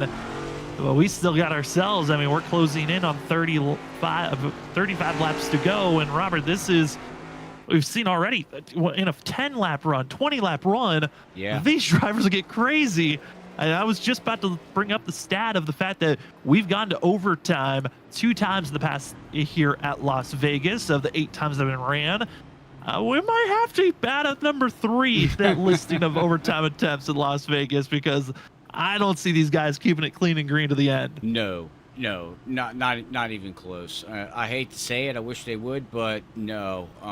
These guys know after, running what this car does, and they know how aggressive you have to be to get the clean air. And you got fresh tires, and they're going to full send it. Each and every one of these drivers are going to drive crazy. Yes, they certainly will. And speaking about crazy, Ross Tatum is a madman.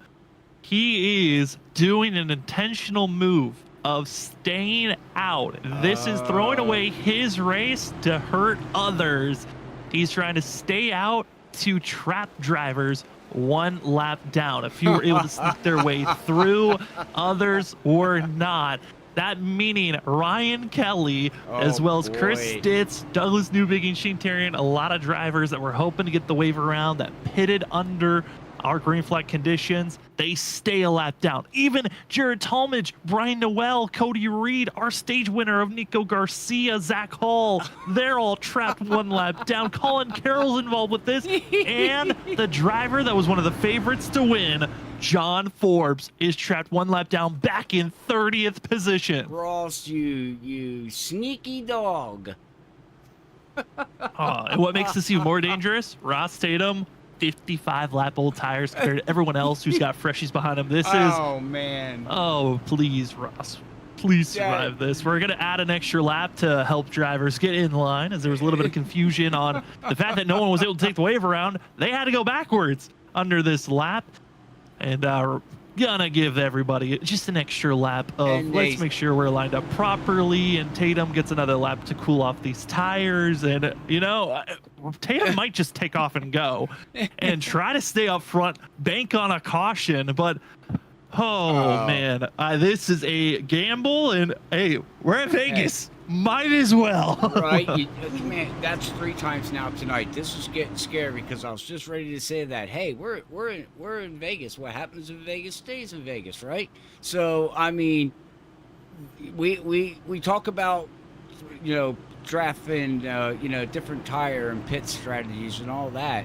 You can't tell me, and like with all these guys play mind games with everybody. They play games out here too. So I want to say, interesting call, Ross, and a good call for doing what you did, but let's just hope you don't get run over and be the caution.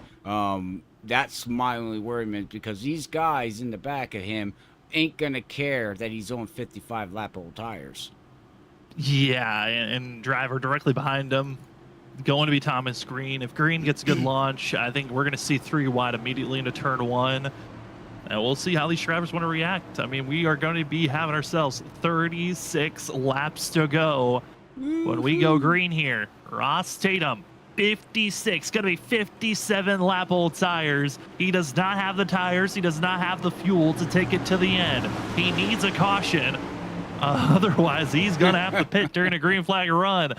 Pace car into pit road. We've only got ourselves 17 drivers on the lead lap because of Ross Tatum, and we are back to green flag action. 36 laps to go in the 21. Good launch, but here's the tire difference down into turn number 1. Yeah, we're going to see it really fast coming out of turn number 1, exiting out 2. There goes, the 31. He's going to look high right in front of Vincent Sora, and Ross is just hanging on, and yeah, here it comes, Sam. You just got to take your chance, and it looks like for Ross Tatum, he will stay low, trying to just avoid anyone else making his choice. Inside lane is where he will stay. Everyone else is going to have to go outside and get around. Major. Instead, it's Minazzi Major forcing it 4 wide. That's not going to be good. Seth Knoll almost running over the 21. Going to be Tatum now, going to be sent into the middle of the groove. That's not where he wants to be.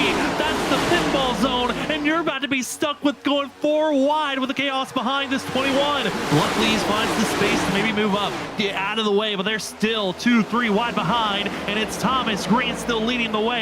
Sora in second, gonna be Cedric Hunter in third. We keep our camera on the 21 because this is where the madness is. Yeah. Down into turn number 1. Tatum stays high. They luckily all try to give room. They're still 2-3 wide. Everyone gets down low, and kudos to the field. They gave the space. They gave this knowledge where the 21 is, and we continue to race on. Good job, everybody. And now we see Seth. No, Oh, Seth no. is up. Oh no! Now we're gonna go 3 wide. No, we're gonna go 4 wide. Look out! They squeeze, they hold on. Seth Knoll stays high. This is the opposite where he's been all night long. He's been the merchant to go down on the apron and take every opportunity that way, but stuck on the outside groove. There's just nowhere else to go. He has to get a good run, but every exit's a danger of the drivers to your inside squeezing up into you. And Knoll still ripping the top. If he gets clear here, expect another apron drop move to get by that of DiCarlo, but not able to make the pass just yet, but he'll stay side by side. We run on board with the 24 Vale Fonseca. 9th place, watching the battle for 7th ahead. And Ollie just watching the constant back and forth, and luckily no longer stuck being 3 wide. Behind him, though, I mean, Samuel Garcia, Christopher Norris, the timing of the yellow, enabled both of these drivers to now have a chance to battle for 10th place as the 38. I mean, he's being sneaky about it. Might have caused a wreck earlier on. He might get penalized after this race, but might as well go for one of his best finishes he can. Yeah, you might as well go for it, right? What's it matter if you get your best finish and say that was my best finish, even though it was taken away as, oh boy, Ollie is on and off the gas right beside Brian as we were talking there. And Ollie seen an opportunity to go for the run. Instead, will fall back in line. And these are those decisions where you want to go. And for Ollie, he's just trying to find where the speed's at. Is it the outside? Is it the inside? And for Brian P. Johnson, oh no, trouble behind. That's Sean Forbes. That's Brian Noel. Oh no, they stay down in the grass. No yellow is thrown just yet. The 00 still on the outside. There's no oncoming traffic. Now there is. Yellow flag is out. And that is not what our top drivers want to see. They wanted that race to stay clean and green. Thomas Green felt confident up there. And this is that strategy call moment. Some drivers are out of tires. Most of the field still has 1 set. Do you take your final set now with 30 laps to go, or do you just settle behind? As the incident around the 1 of Sean Forbes. And then checking back to see who else was involved with it. It looked like it also was the 00. Brian Noel also heavily involved, as seeing the drivers side by side. Exit of the corner. And there's the contact. 00 gets into the wall. Ricochets. John keeps it down on the apron. It's when the 00 slides across the field. And then he's sideways. That brings out the yellow here with Ben Keeney coming, scooting on by. All right. Let's see. Take another look. Yep. And there goes just the 0. Yeah, I think he's trying, and then at this point locks it down. Oh, who was that went flying by him? Because that was close. I believe that might have been the 9 of Shane Tarian. Oh, my driver, great. It was one of the shiny machines.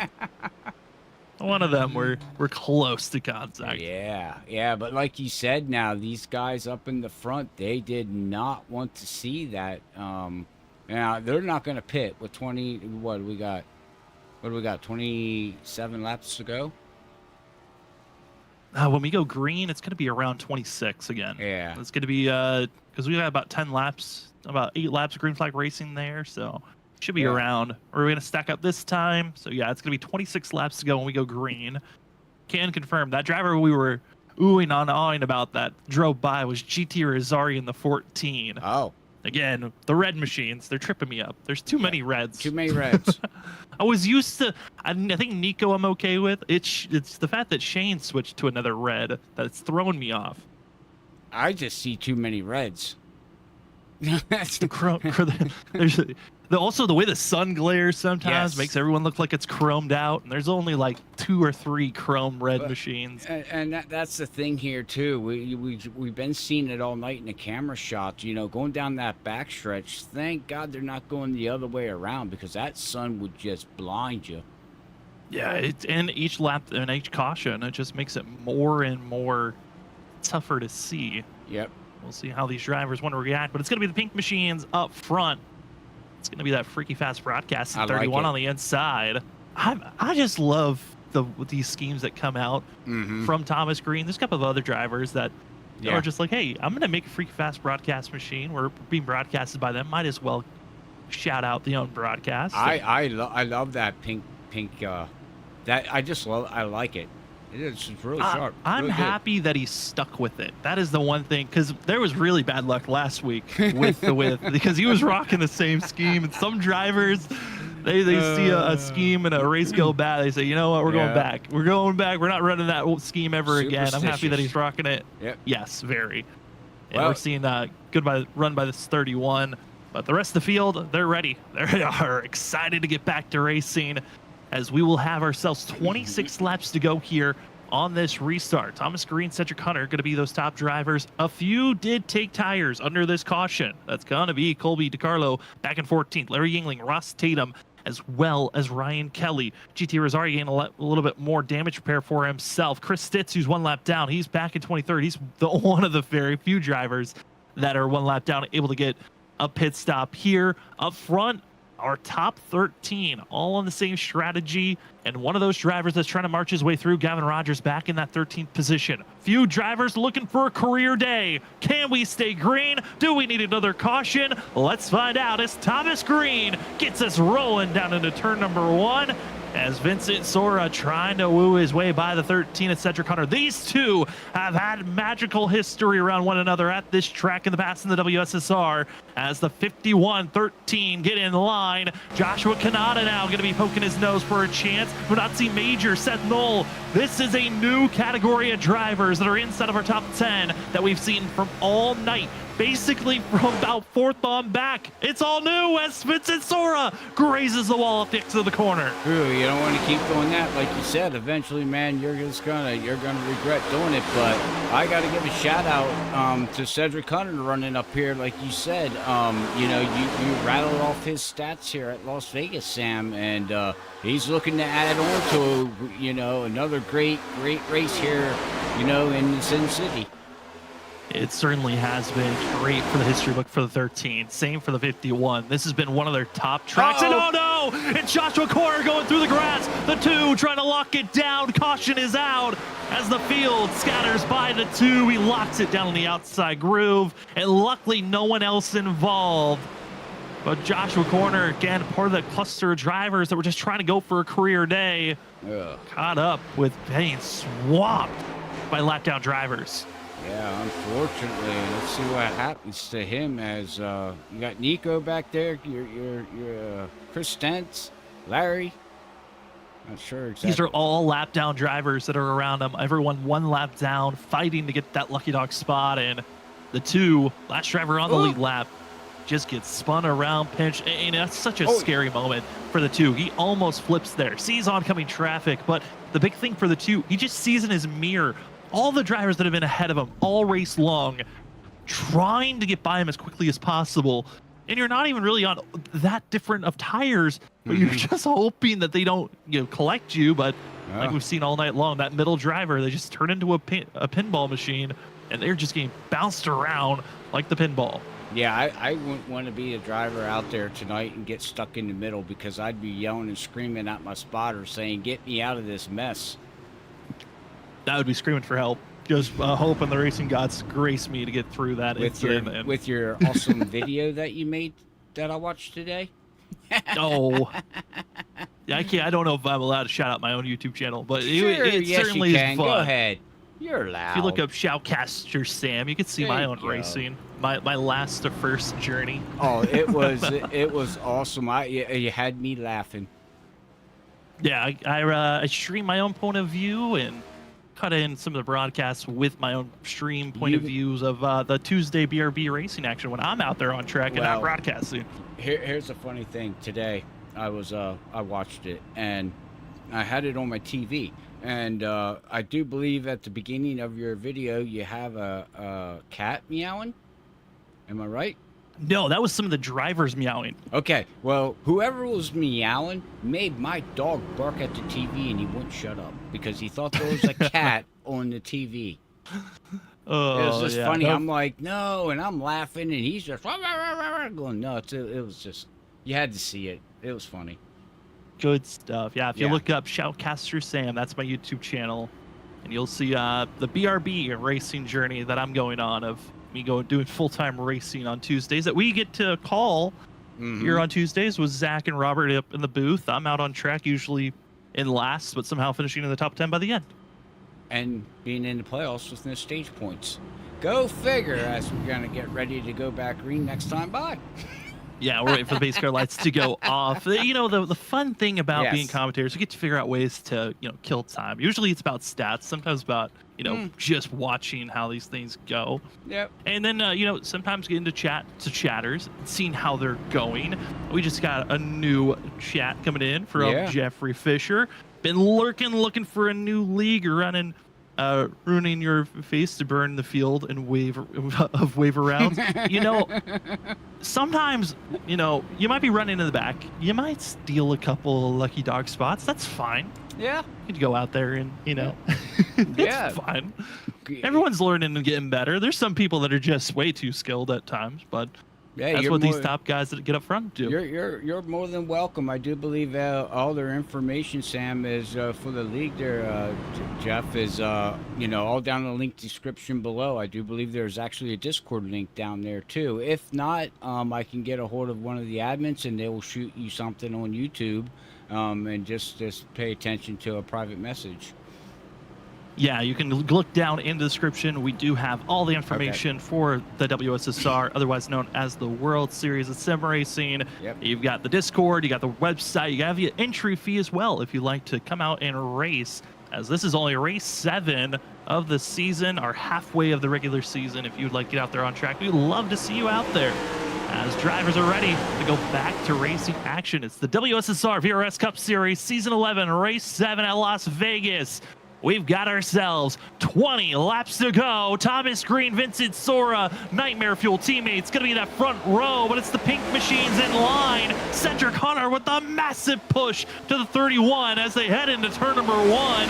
Hunter, Green, Seth Knoll, let the chaos reign once again as we exit out of turn number 2. And it's the pink machines going to stay 1-2. 1-2 as they're going to be battling in the back, and now it's going to start heating up, ladies and gentlemen. We are down to 20 laps to go, like Sam said, and it's no longer give and take. It's about, it's going to get to the point these guys are going to just give. As Vincent Sora right now, he's looking at taking it over Seth Knoll, going down into turn 1. And the lap cars further on back still going to be fighting 2-3 wide, just trying to be sure they're the first driver 1 lap down. Currently, that is Chris Stitz in 20th position as Cody Reed's trying to steal that spot. Up inside of our top 15, they are starting to get a little bit more antsy around one another. It's Munatsi Major in 10th. Larry Yingling Watch out for Yingling. The 67 as well as the 22 have the freshest of tires of anyone out on track. They are trying to run down Thomas Green and Cedric Hunter. The issue that they're dealing with is they've got a wall of drivers ahead of them, and those top drivers have had so many cautions to cool off their tires. They are going to be good for a while as we ride on board with the 21 of Ross Tatum that's just trying to limp this machine around and take every spot possible. Again, he took the strategy call of staying out. He tracked most of the field one lap down as they were not able to take the wave around. Got the early caution, got new tires. The 21 runs in 16th and is looking for a chance to pounce. To his inside, this is where we find Mark Morales, who runs 16th. This 91, if he can find himself with a top 10, what a career day it could be for himself, as multiple drivers just hunting for the best finish because all their top competition is stuck behind. But we're getting 2, we're getting 3 wide. This is the danger zone into a run that we've seen all night long with 17 laps to go. Am I seeing Rogers up here in 8th position? You are. You're seeing Rogers in 8th. You're seeing Christopher Norris in 7th. The Nazi Major in 9th. This is insane to see some of these drivers where they run. And Brian P. Johnson, who did not get a qualifying time in, he's fighting for a top 5 finish right now as he gets by Joshua Kanata, who's starting to falter back to the clutches of the 75. Wow, and the 75 give him bravos. That's called no give, man. No give up. No give up at all, as we're going to ride behind Kanata here. And you can see the 75, he's still got the speed as long as he can stay. Oh, and they both, oh man, synchronized wall smacking. Yeah, you kind of do a little bit of monkey see, monkey do at times off the exit of these corners, and you just follow the driver in front. But speaking about up front, we got to get back to the lead. The pink machines are back at it. Cedric Hunter fought for a chance through 3 and 4, thought about going to the inside, backed out of it. And it looks like for Hunter, he is being patient. He is waiting. He is searching for the clean air. Seth Knoll, on the other hand, the 88 behind this Hello Kitty machine is just we're putting it full throttle to the ground, to the inside, almost every corner, especially through 1 and 2. This 88 is really using up this front right tire on the entry of turn 1. Yeah, you can. Oh, there he just scraped the wall again. Yeah, he's using up the tires. As we'll go inside here and ride along with him and see one lap. As you see up front, Cedric Hunter looking for that clean air, trying to figure out where it is. And yeah, and here comes the 88. Seth Knoll, he's starting to catch back up, man. This is going to come down to who saves their tires here and who stays out of the dirty air, Sam. I do believe in these top 3. We got to get out and look to the outside and look back to the battle happening in 12th place. They have gone back to 2 by 2, but they at one moment were 4 wide through 4. They're going to stay 3 wide battling, and this is all drivers for position that are on top of one another. No. There goes Kelly. The 3 goes around. The 22 goes around. And another big wreck happening here with 11. Make it 12 now, down to 11 laps to go here tonight. Oh, there goes Ryan, Cody. Wow, there's a lot of cars involved in this one. Ross Tatum involved. Oh, man. It was a madhouse of drivers that were just getting clipped around. Tatum, probably the most sad one. He almost got through and just got clipped, and it sends him down to the inside wall where he makes hard contact. I believe that was with Major. And the 21 took the tow. Cody Reed required damage. DeCarlo with the 22 required damage. Oh, heartbreak here late, as it's just the 3 gets the arrow loose, a little bit of contact, and just locked on. It was the 25 and the 22. Yeah, we'll go one more time here, see if we can get inside with Cody Reed.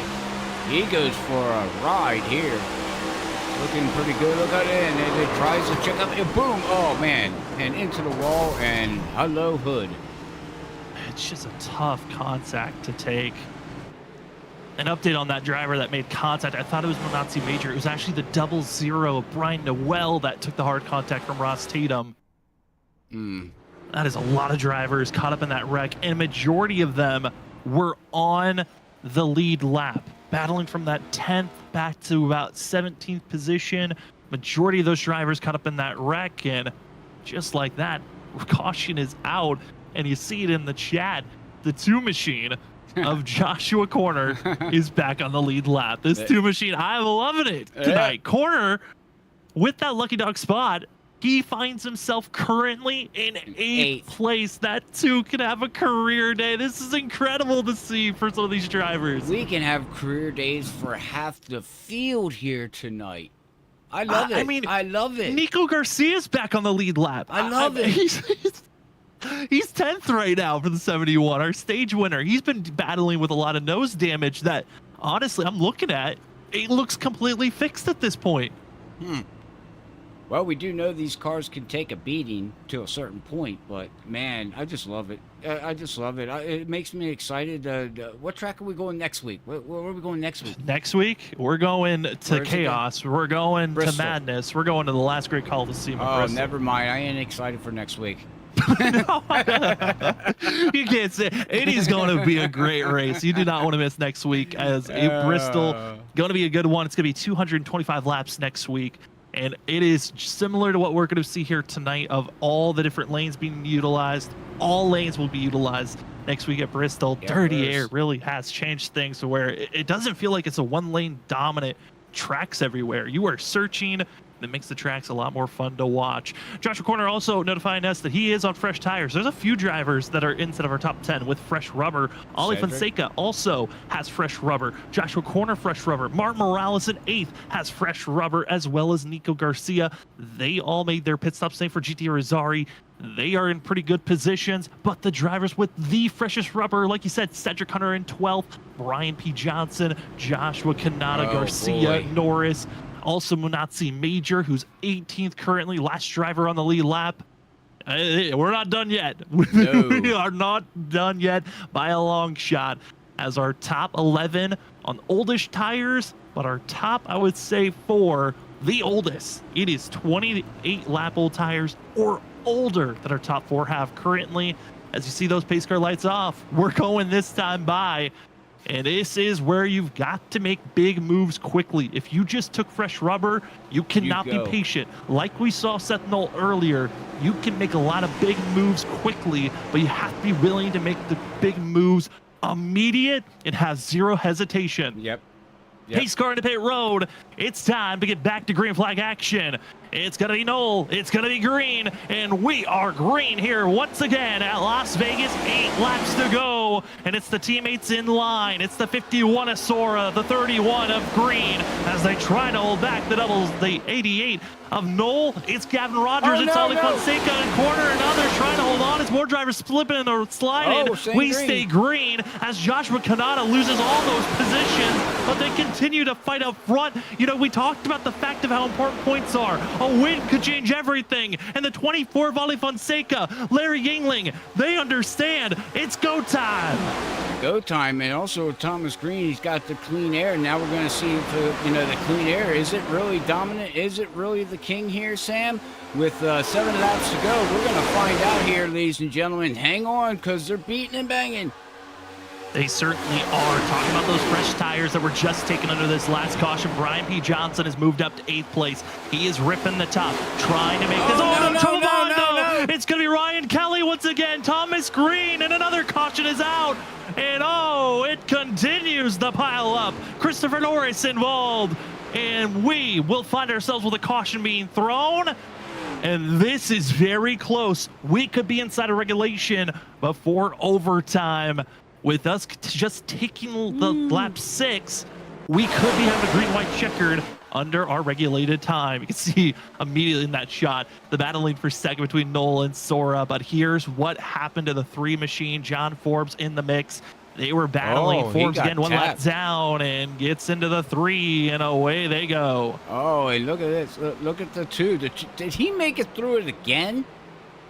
Joshua Corner, bad restart, got loose. And he continues to sneak through. I mean, he's chat. I mean, Josh, if you're listening, how bad's the damage? Did you get any incident points? I mean, that's really, I think if anything, he might have been grazed by the 72 in the rear end. I think he got through as cleanly as you could ask. Here's the ride along, though, to confirm it. No, okay. Oh, there's a little bit of contact there. And that's it. More contact in the rear, and yeah, I mean, just a small tap up front, small tap in the rear. Hey, Doesn't look visually bad, but he'll keep on racing on. Yeah, it's the one you crave, Dr. Pepper. All right. Not that time, nah. Yeah, but I mean, we saw the contact there. We were hoping for the best for this Dr. Pepper machine. 23 flavors, not the luck that time around. 23 and flavors. That's true. The drivers get set up and ready for this restart. I mean, the teammates continue to dominate the restarts of seeing Thomas Green, Vincent Sora. This does make things a little bit more difficult, I would say, for Larry Yingling, Ollie Fonseca. They needed at least 3 laps to get a good run to, challenge those top runners. I think this puts it really in the hands of our top 3 on who's going to be the driver that could win this race. Gavin Rogers also is a pretty big factor. Those fresh rubber, though, I don't know how quickly they can get through. Yeah. Garcia took 4, Brian P. Johnson took 2, but they're back in 8th and 12th place. It's a little too far back for what we're expecting to be a 2-lap shootout here under green flag conditions. We're waiting for the pace car lights to go off. And now if they go off this time around, we will have ourselves a 3-lap shootout. And this makes things a lot more interesting for those that have fresh rubber. And they're going out. And they're out. We're going to have a 3-lap shootout, folks. So this is not officially over just yet. We are not into overtime. It is going to be a 3-lap shootout. If we get a caution before the white flag, we will head into overtime where we have ourselves 3 attempts if needed. But Robert, I'm going to throw the question to you. Do you see overtime in front of us, or do we stay clean and green? Overtime. I would agree. No hesitant on that. I mean, I know if you're Thomas Green, you don't want to see it. That last restart, he got out in front with that clean air, and he didn't pull away, but he held his ground, and that's what he wants. But I just don't see it. I just see us having another, a green-white checker coming, bud.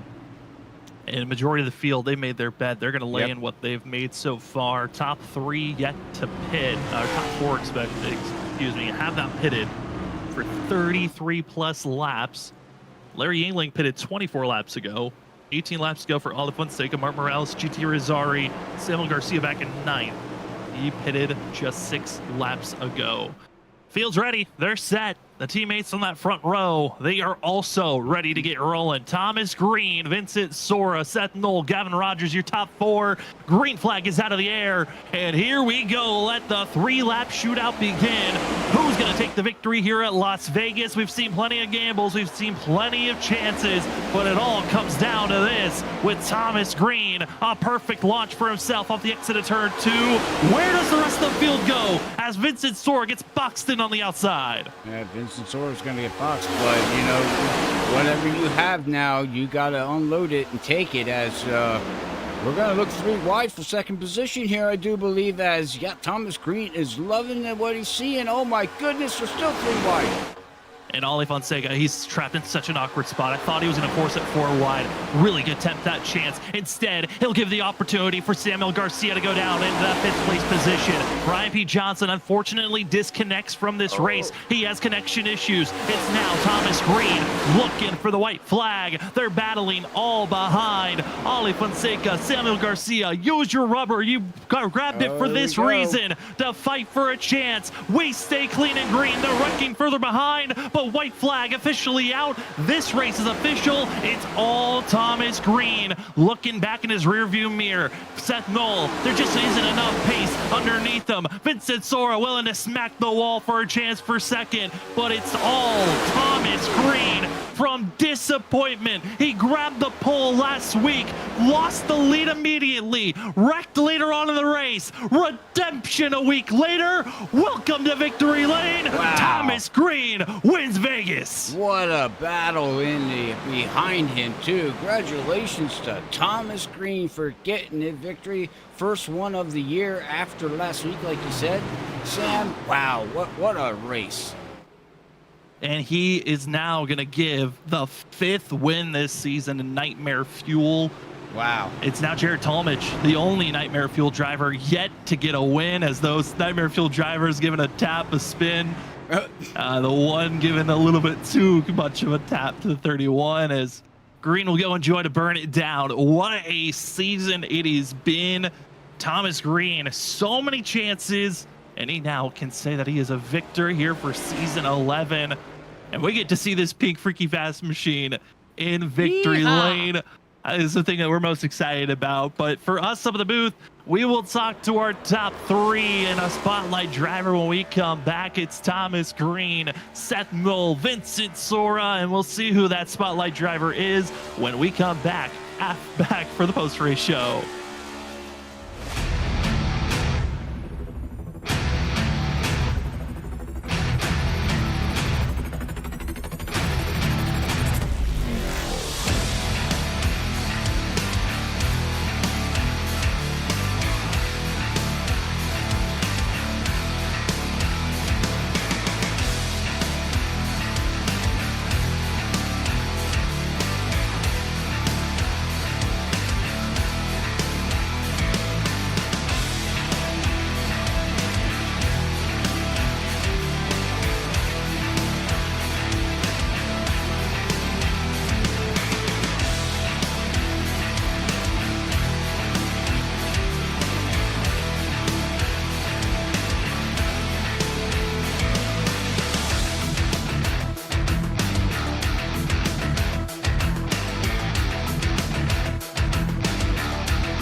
Welcome back, ladies and gentlemen, for the post-race show. We are still waiting for our 2 drivers of Thomas Green and Vincent Sora to join in the waiting room to interview them. But we'll bring up second place finisher of Seth Knoll with us. Seth, you come away second here tonight. What a run for yourself. We got to see some incredible passes that you decided to make on the front stretch. It was fun to call and fun to watch. How are you feeling, though, after this performance this evening and coming away second?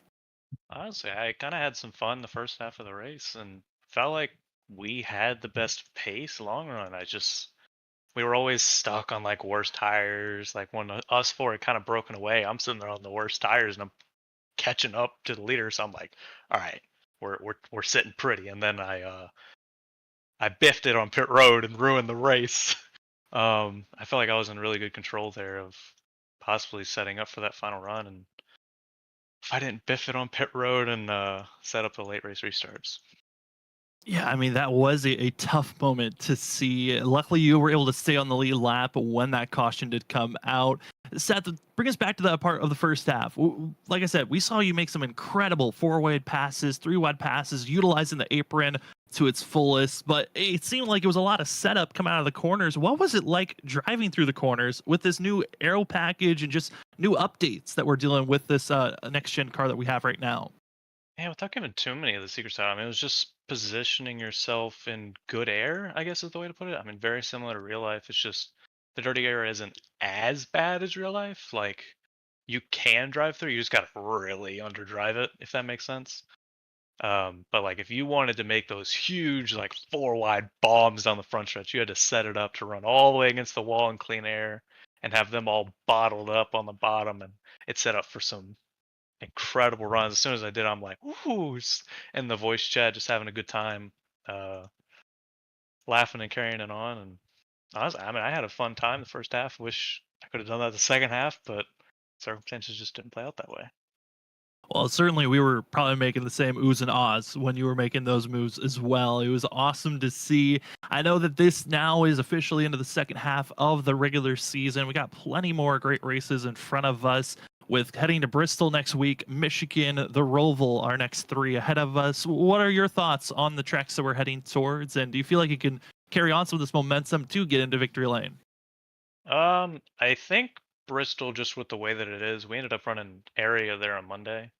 So I have a pretty good idea on what it's going to drive like how the air is. As long as it's a night race, I don't know if it's night or day. I haven't really looked into that, but um, if it ends up racing similar to Monday, I feel really good about our pace and what we can do to set ourselves up to try and win that one. And we'll see if I show up for the Roval or not.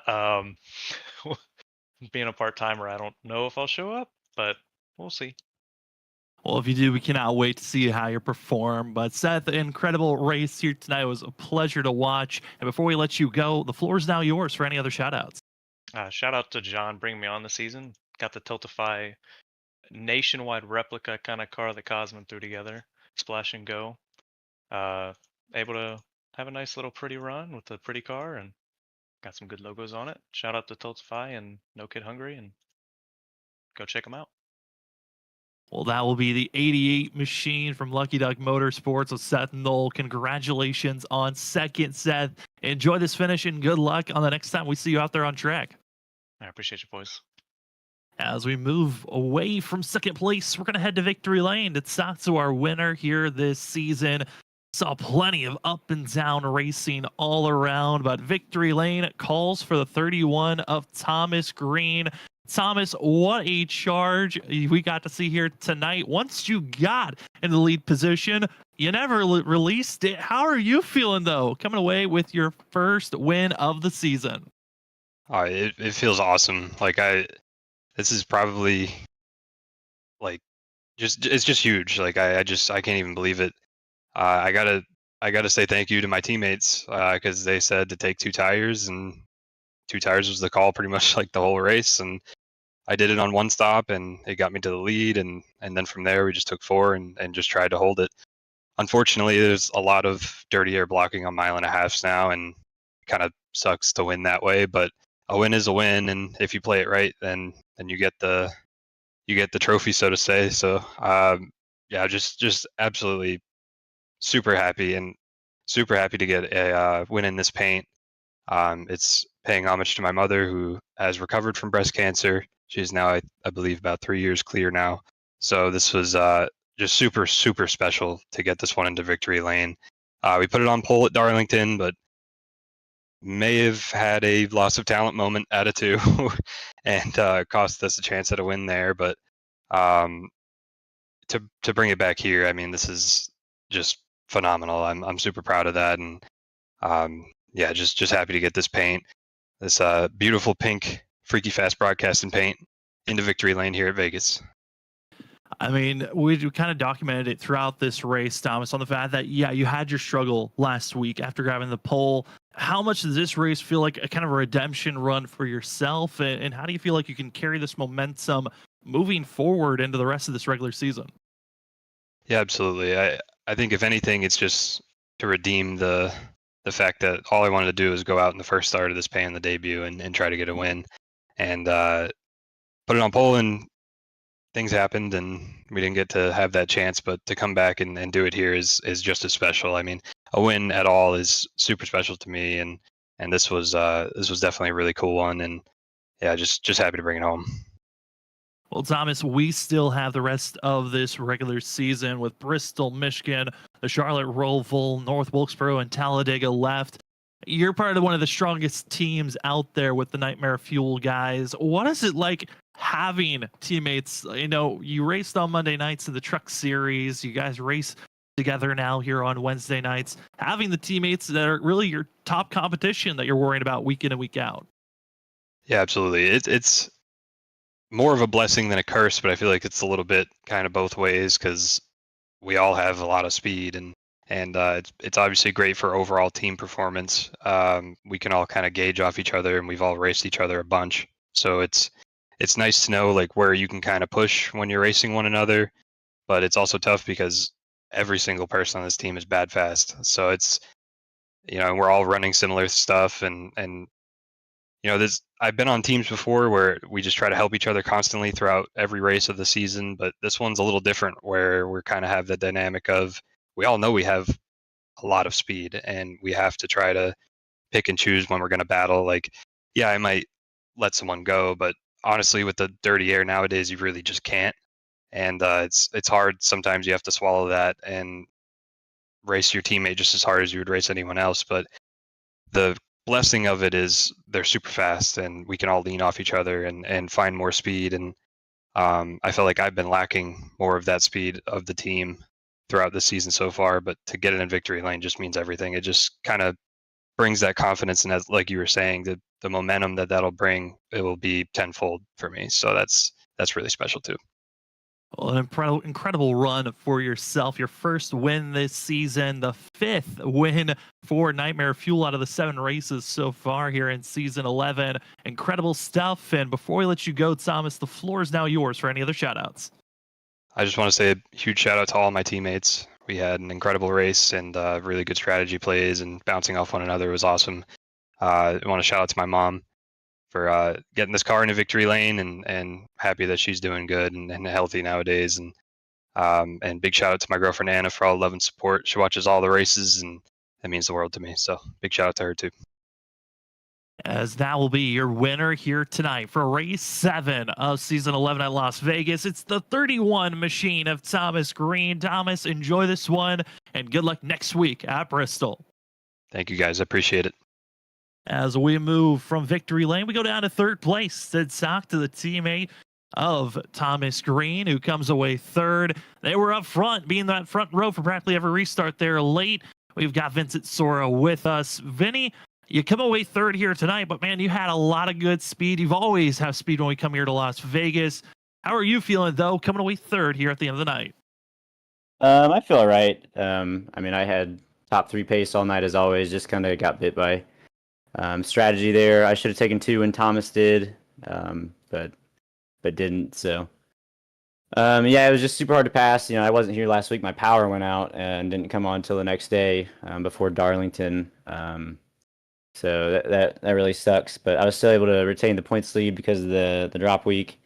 But yeah, tonight was just a really frustrating race on my end, trying to figure out what this thing needs now. Getting stuck in dirty air is just even worse than it was before the build, and definitely got pretty frustrated. I guess sorry to Gavin Rogers. I made a mistake and got high up into him and got him sent around early on in the race. So that's my first caution cause in like 4 seasons over here. But he wanted to wreck me after the race and everything. So we'll get more road course on the schedule for him next year, I guess. But yeah.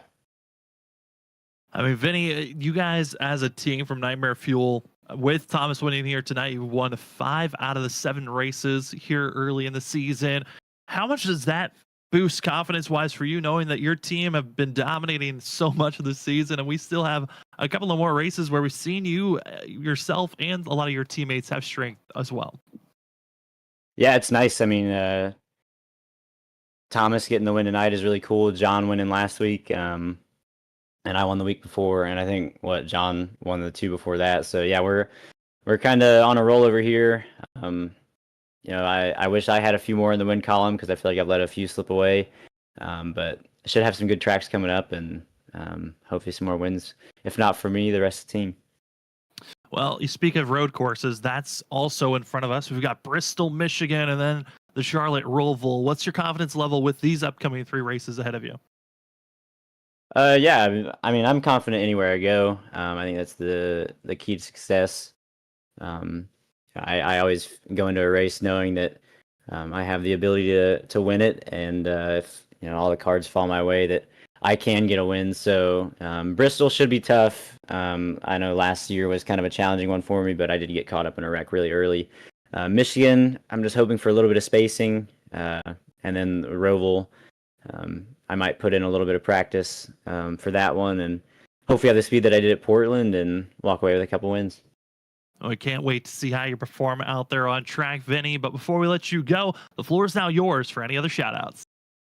Yeah, first off, just all the fans that keep on chirping at me every week for no reason. They know who they are, and they get mad whenever I say something in return. So shout out to them. I'm sure they're going to keep on doing it every single week.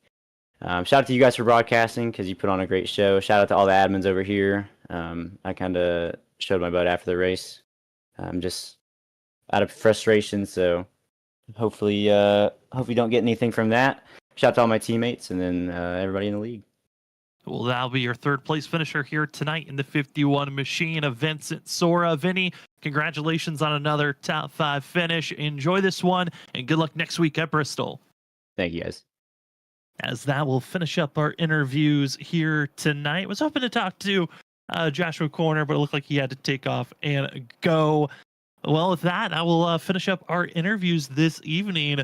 I know behind the scenes, drivers are upset. Some are not proud of ways that they were running. We heard from Vincent Sora, the fact that Kevin Rogers kind of showed a retaliation. A few other drivers showed their frustrations, but at the end of the day, it's just a lot of hard racing, and this new update making things a lot more difficult when you have a mistake to really recover. But up front, once they were there, they stayed. Thomas Green, what a run for himself. He comes away with the win here tonight, his first one of the season. Seth Knoll going to come away with second, with Vincent Sora third. What a run! We've talked to him plenty of times as their spotlight driver, but this is one of his best finishes. Samuel Garcia coming away fourth. Gavin Rogers with that recovery of being spun around by Vincent Sora and dealing with a lot of damage throughout the whole entire race, comes away fifth. Cedric Hunter comes away with 6th. Ali Fonseca only able to get 7th with those older tires. Shane Terrian, I mean, where did he come from? At moments was battling for a top 20 run and ultimately gets an 8th place finish with Larry Yingling 9th and Joshua Kanata finishing our top 10. We looked through the rest of the field. I mean, we only were able to have 18 drivers on the lead lap thanks to Ross Tatum's gamble to stay out and try to trap as many drivers one lap down. Ultimately, it didn't work for him as he was caught up in wrecks later on. But, man, Robert, I mean, you look at this field, there are some shocking positions that some drivers got, and others, huge surprises, and we were happy to see them get some career days. I agree. I mean, unfortunately, look, John Forbes, like, that's just amazing. Back here in 25th position, caught into some stuff. Brian Johnson, unfortunately, having internet problems. Cody Reed getting caught into a big wreck. I mean, man, things have flipped, haven't they? I really don't know what to say. All I can say is that I'm enjoying it, and I want to see more of this. Yeah, I mean, usually we'd say what happens in Vegas stays in Vegas, but we're going from what look like gladiators going at one another to the last Coliseum, where we're going to probably see some more beating and banging and maybe some retaliations happening. You do not want to miss next week. It is going to be a blast to call that race for more WSSR 3RS Cup Series action. Again, I want to say thank you to the major sponsors of Virtual Racing School, GTR Simulators, Trophy Smack, Sim Precision Prints, and our camera providers of Whiplash Sim Cams. Our biggest mover of the day is actually going to be 13th place finisher, the 82 of Monazzi Majors, our Whiplash Sim Cam's biggest mover of the day. Nice. 21 spots from where he qualified. Not a bad day at all for Monazzi, who was making a lot of big moves all around. Congratulations on getting the award today. But Robert, any final words before we call it an evening here tonight? My final words for here is Las Vegas never disappoints, man. Every time we come to this track, there's always drama. leaving this track. There's always people gambling at this track, and we've learned something new tonight with the way these cars handle with this new iRacing build. You know, and then WSSR again puts on one well of a show. Night in and night out, every week, these guys are beating and banging and fighting and getting feuds started, and that's my final word, Sam. Just awesome. The rivalries continue to grow, and we'll see how much they stay up and building as we are entering now the second half of the regular season. It started off with a bang. We'll see how much more it wants to grow on. But for tonight, we want to say thank you to everyone that was joining with us. For those that maybe this is your first time watching the WSSR VRS Cup Series or just being a part of our first broadcast and watching our broadcast for the first time, thanks for joining with us on your Wednesday evening. We appreciate if you were chatting, lurking, if you just were having fun enjoying the show. We would appreciate if you actually were enjoying it to hit the like button, subscribe for our next broadcast, as that will be next Tuesday, as we've got ourselves BRB Cup Series action. You don't want to miss that with Zach Hall and Robert Moyer Jr. having the call. And for me, I'll be back next week for more WSSR Cup Series racing action as we head to Bristol. Who will survive? Who will not? We will find out. But for this evening, for myself, Sam Dyer, for Robert Moyer Jr., our usual co-host with me, Richard Wolsifer. Thank you to everyone else that works here at Freaky Fast Broadcasting. Thank you for joining with us again on your Wednesday coverage of the WSSR VRS Cup Series. Race 7's in the book as Thomas Green gets the victory here at Las Vegas. It's a pleasure to give you the call. Cannot wait for it as we get to see some patriotic schemes as Tuesday night heads to Charlotte for the BRB Butt Kicker Cup Series. We will see you then for our next Freaky Fast broadcast.